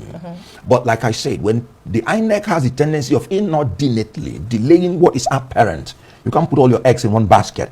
So that's why we contemplate also trying to choose from existing political parties that will align with our vision for a great Nigeria that is built on democratic principles. We're not just looking at the next election. We're looking at building a true democratic society that will respect your sovereignty to choose your leaders through free, fair, credible, and periodic election. ó rẹ káàbọ̀ padà àní rí jù báyìí lọ́nà ìròyìn tòní oníyànsí ọlọ́bẹ̀ẹ́sí àtàfẹ́jẹ́ náà kó àìbínú ṣe gbádùn ẹ̀sẹ̀ gbogbo yín débẹ̀ ìròyìn tòní lórí ọ̀rọ̀ politics ni èmi ti sọ ọmọ láàfin ọpa ẹ̀ẹ́dẹ́ ẹ̀mọ́jà wá sun àsopéye ẹ̀mọ́jà sásùpara o ẹjẹ́ á máa gbàdúrà fún ìran wa rálì ń bọ̀ o lóòótọ́ wọn tí ìmọ̀jọ́ ẹ̀ wọn tí ìdájọ́ sí ṣùgbọ́n ṣe gbọ́ lára kan nínú àwọn wòlíì bó ti ẹ̀ jẹ́ wípé àwọn olówó náà máa ń ríran sí Nàìjíríà ṣùgbọ́n lẹ́ẹ̀kọ̀ọ̀kan àwọn ìran tó bá dáa náà wọ́n fẹ́ sọ́dọ̀ wọn ní rálì ń bọ̀ láti diaspora àti láti Nàìjíríà wọn dárúkọ ẹni tí ó dálẹ̀ o arábìnrin yẹn ẹ bá tuntun play náà ká tuntun gbọ́ lóòótọ́ Wizkid ló ní wá rí un kò ní kàn tó wá ṣe rálì kò dárúkọ tó wá ṣe rálì kò ní kàn wá rí un ó ní kí Wizkid wá rí un kí Wike wá rí un ṣùgbọ́n nǹkan kan tèmi kàn rí yọnú ọ̀rọ̀ rẹ̀ táfẹ́fẹ́ rẹ̀ tí mo rò pé òye rẹ̀ fẹ́ lù òun náà ní ti rálì ẹ̀kọ́ bá ń tẹ̀sí ná kí n tó wá sọ̀rọ̀ lórí ẹ̀. Hello, this is Brian Desia here, as the Spirit of God revealed to me. You will remember I'm the one that prophesied that Bola Ahmed Tinubu is the president of Nigeria, 2022. And you remember I also made a prophecy video that the Spirit of God said people that work with President Bola Ahmed Tinubu should allow him do the work God sent him to do. And the Spirit of God is revealing to me that President Bola Ahmed Tinubu is not doing most of the things God expected him to do. And the Spirit is also accusing most of the people around him. And the Spirit of God said that President Bola Ahmed Tinubu should see bride this year, if he likes. The Spirit of God is also saying, as a result of him not doing what God wanted to, there is going to be a mega revolution. Nigerian youth and Nigerians in diaspora, they are about revolting. And this is going to happen before 2027. And it is going to be what you've never imagined. The Spirit of God said that I should tell most of the people working with President Bola Ahmed Tinubu to tread softly. They should be careful. Oh no. Ọ̀rọ̀ ti Wizkid ló pa gbogbo ọ̀rọ̀ rẹ̀ lórí ṣùgbọ́n àti rọra yọ jáde ká lè tún gbọ́ ó ṣeé ṣe àbí kí lẹ́yìn lérò Ọlọ́run ó gba òmìnira fún wa á kú òun ìgbèkùn o bí ẹ̀ńtà agbójúlé torí wọ́n ní ẹni agbójú òkùnlé ò jẹ́ ní agbá ẹ̀ńtà agbójú òkùnlé tó bá lóun ò rí a Ọlọ́run tó ju gbogbo ẹ̀dá lọ yóò sì proof ara rẹ̀ láṣì Ọlọ́run Yorùbá nation no going back á jáde kúrò ní àhámọ́.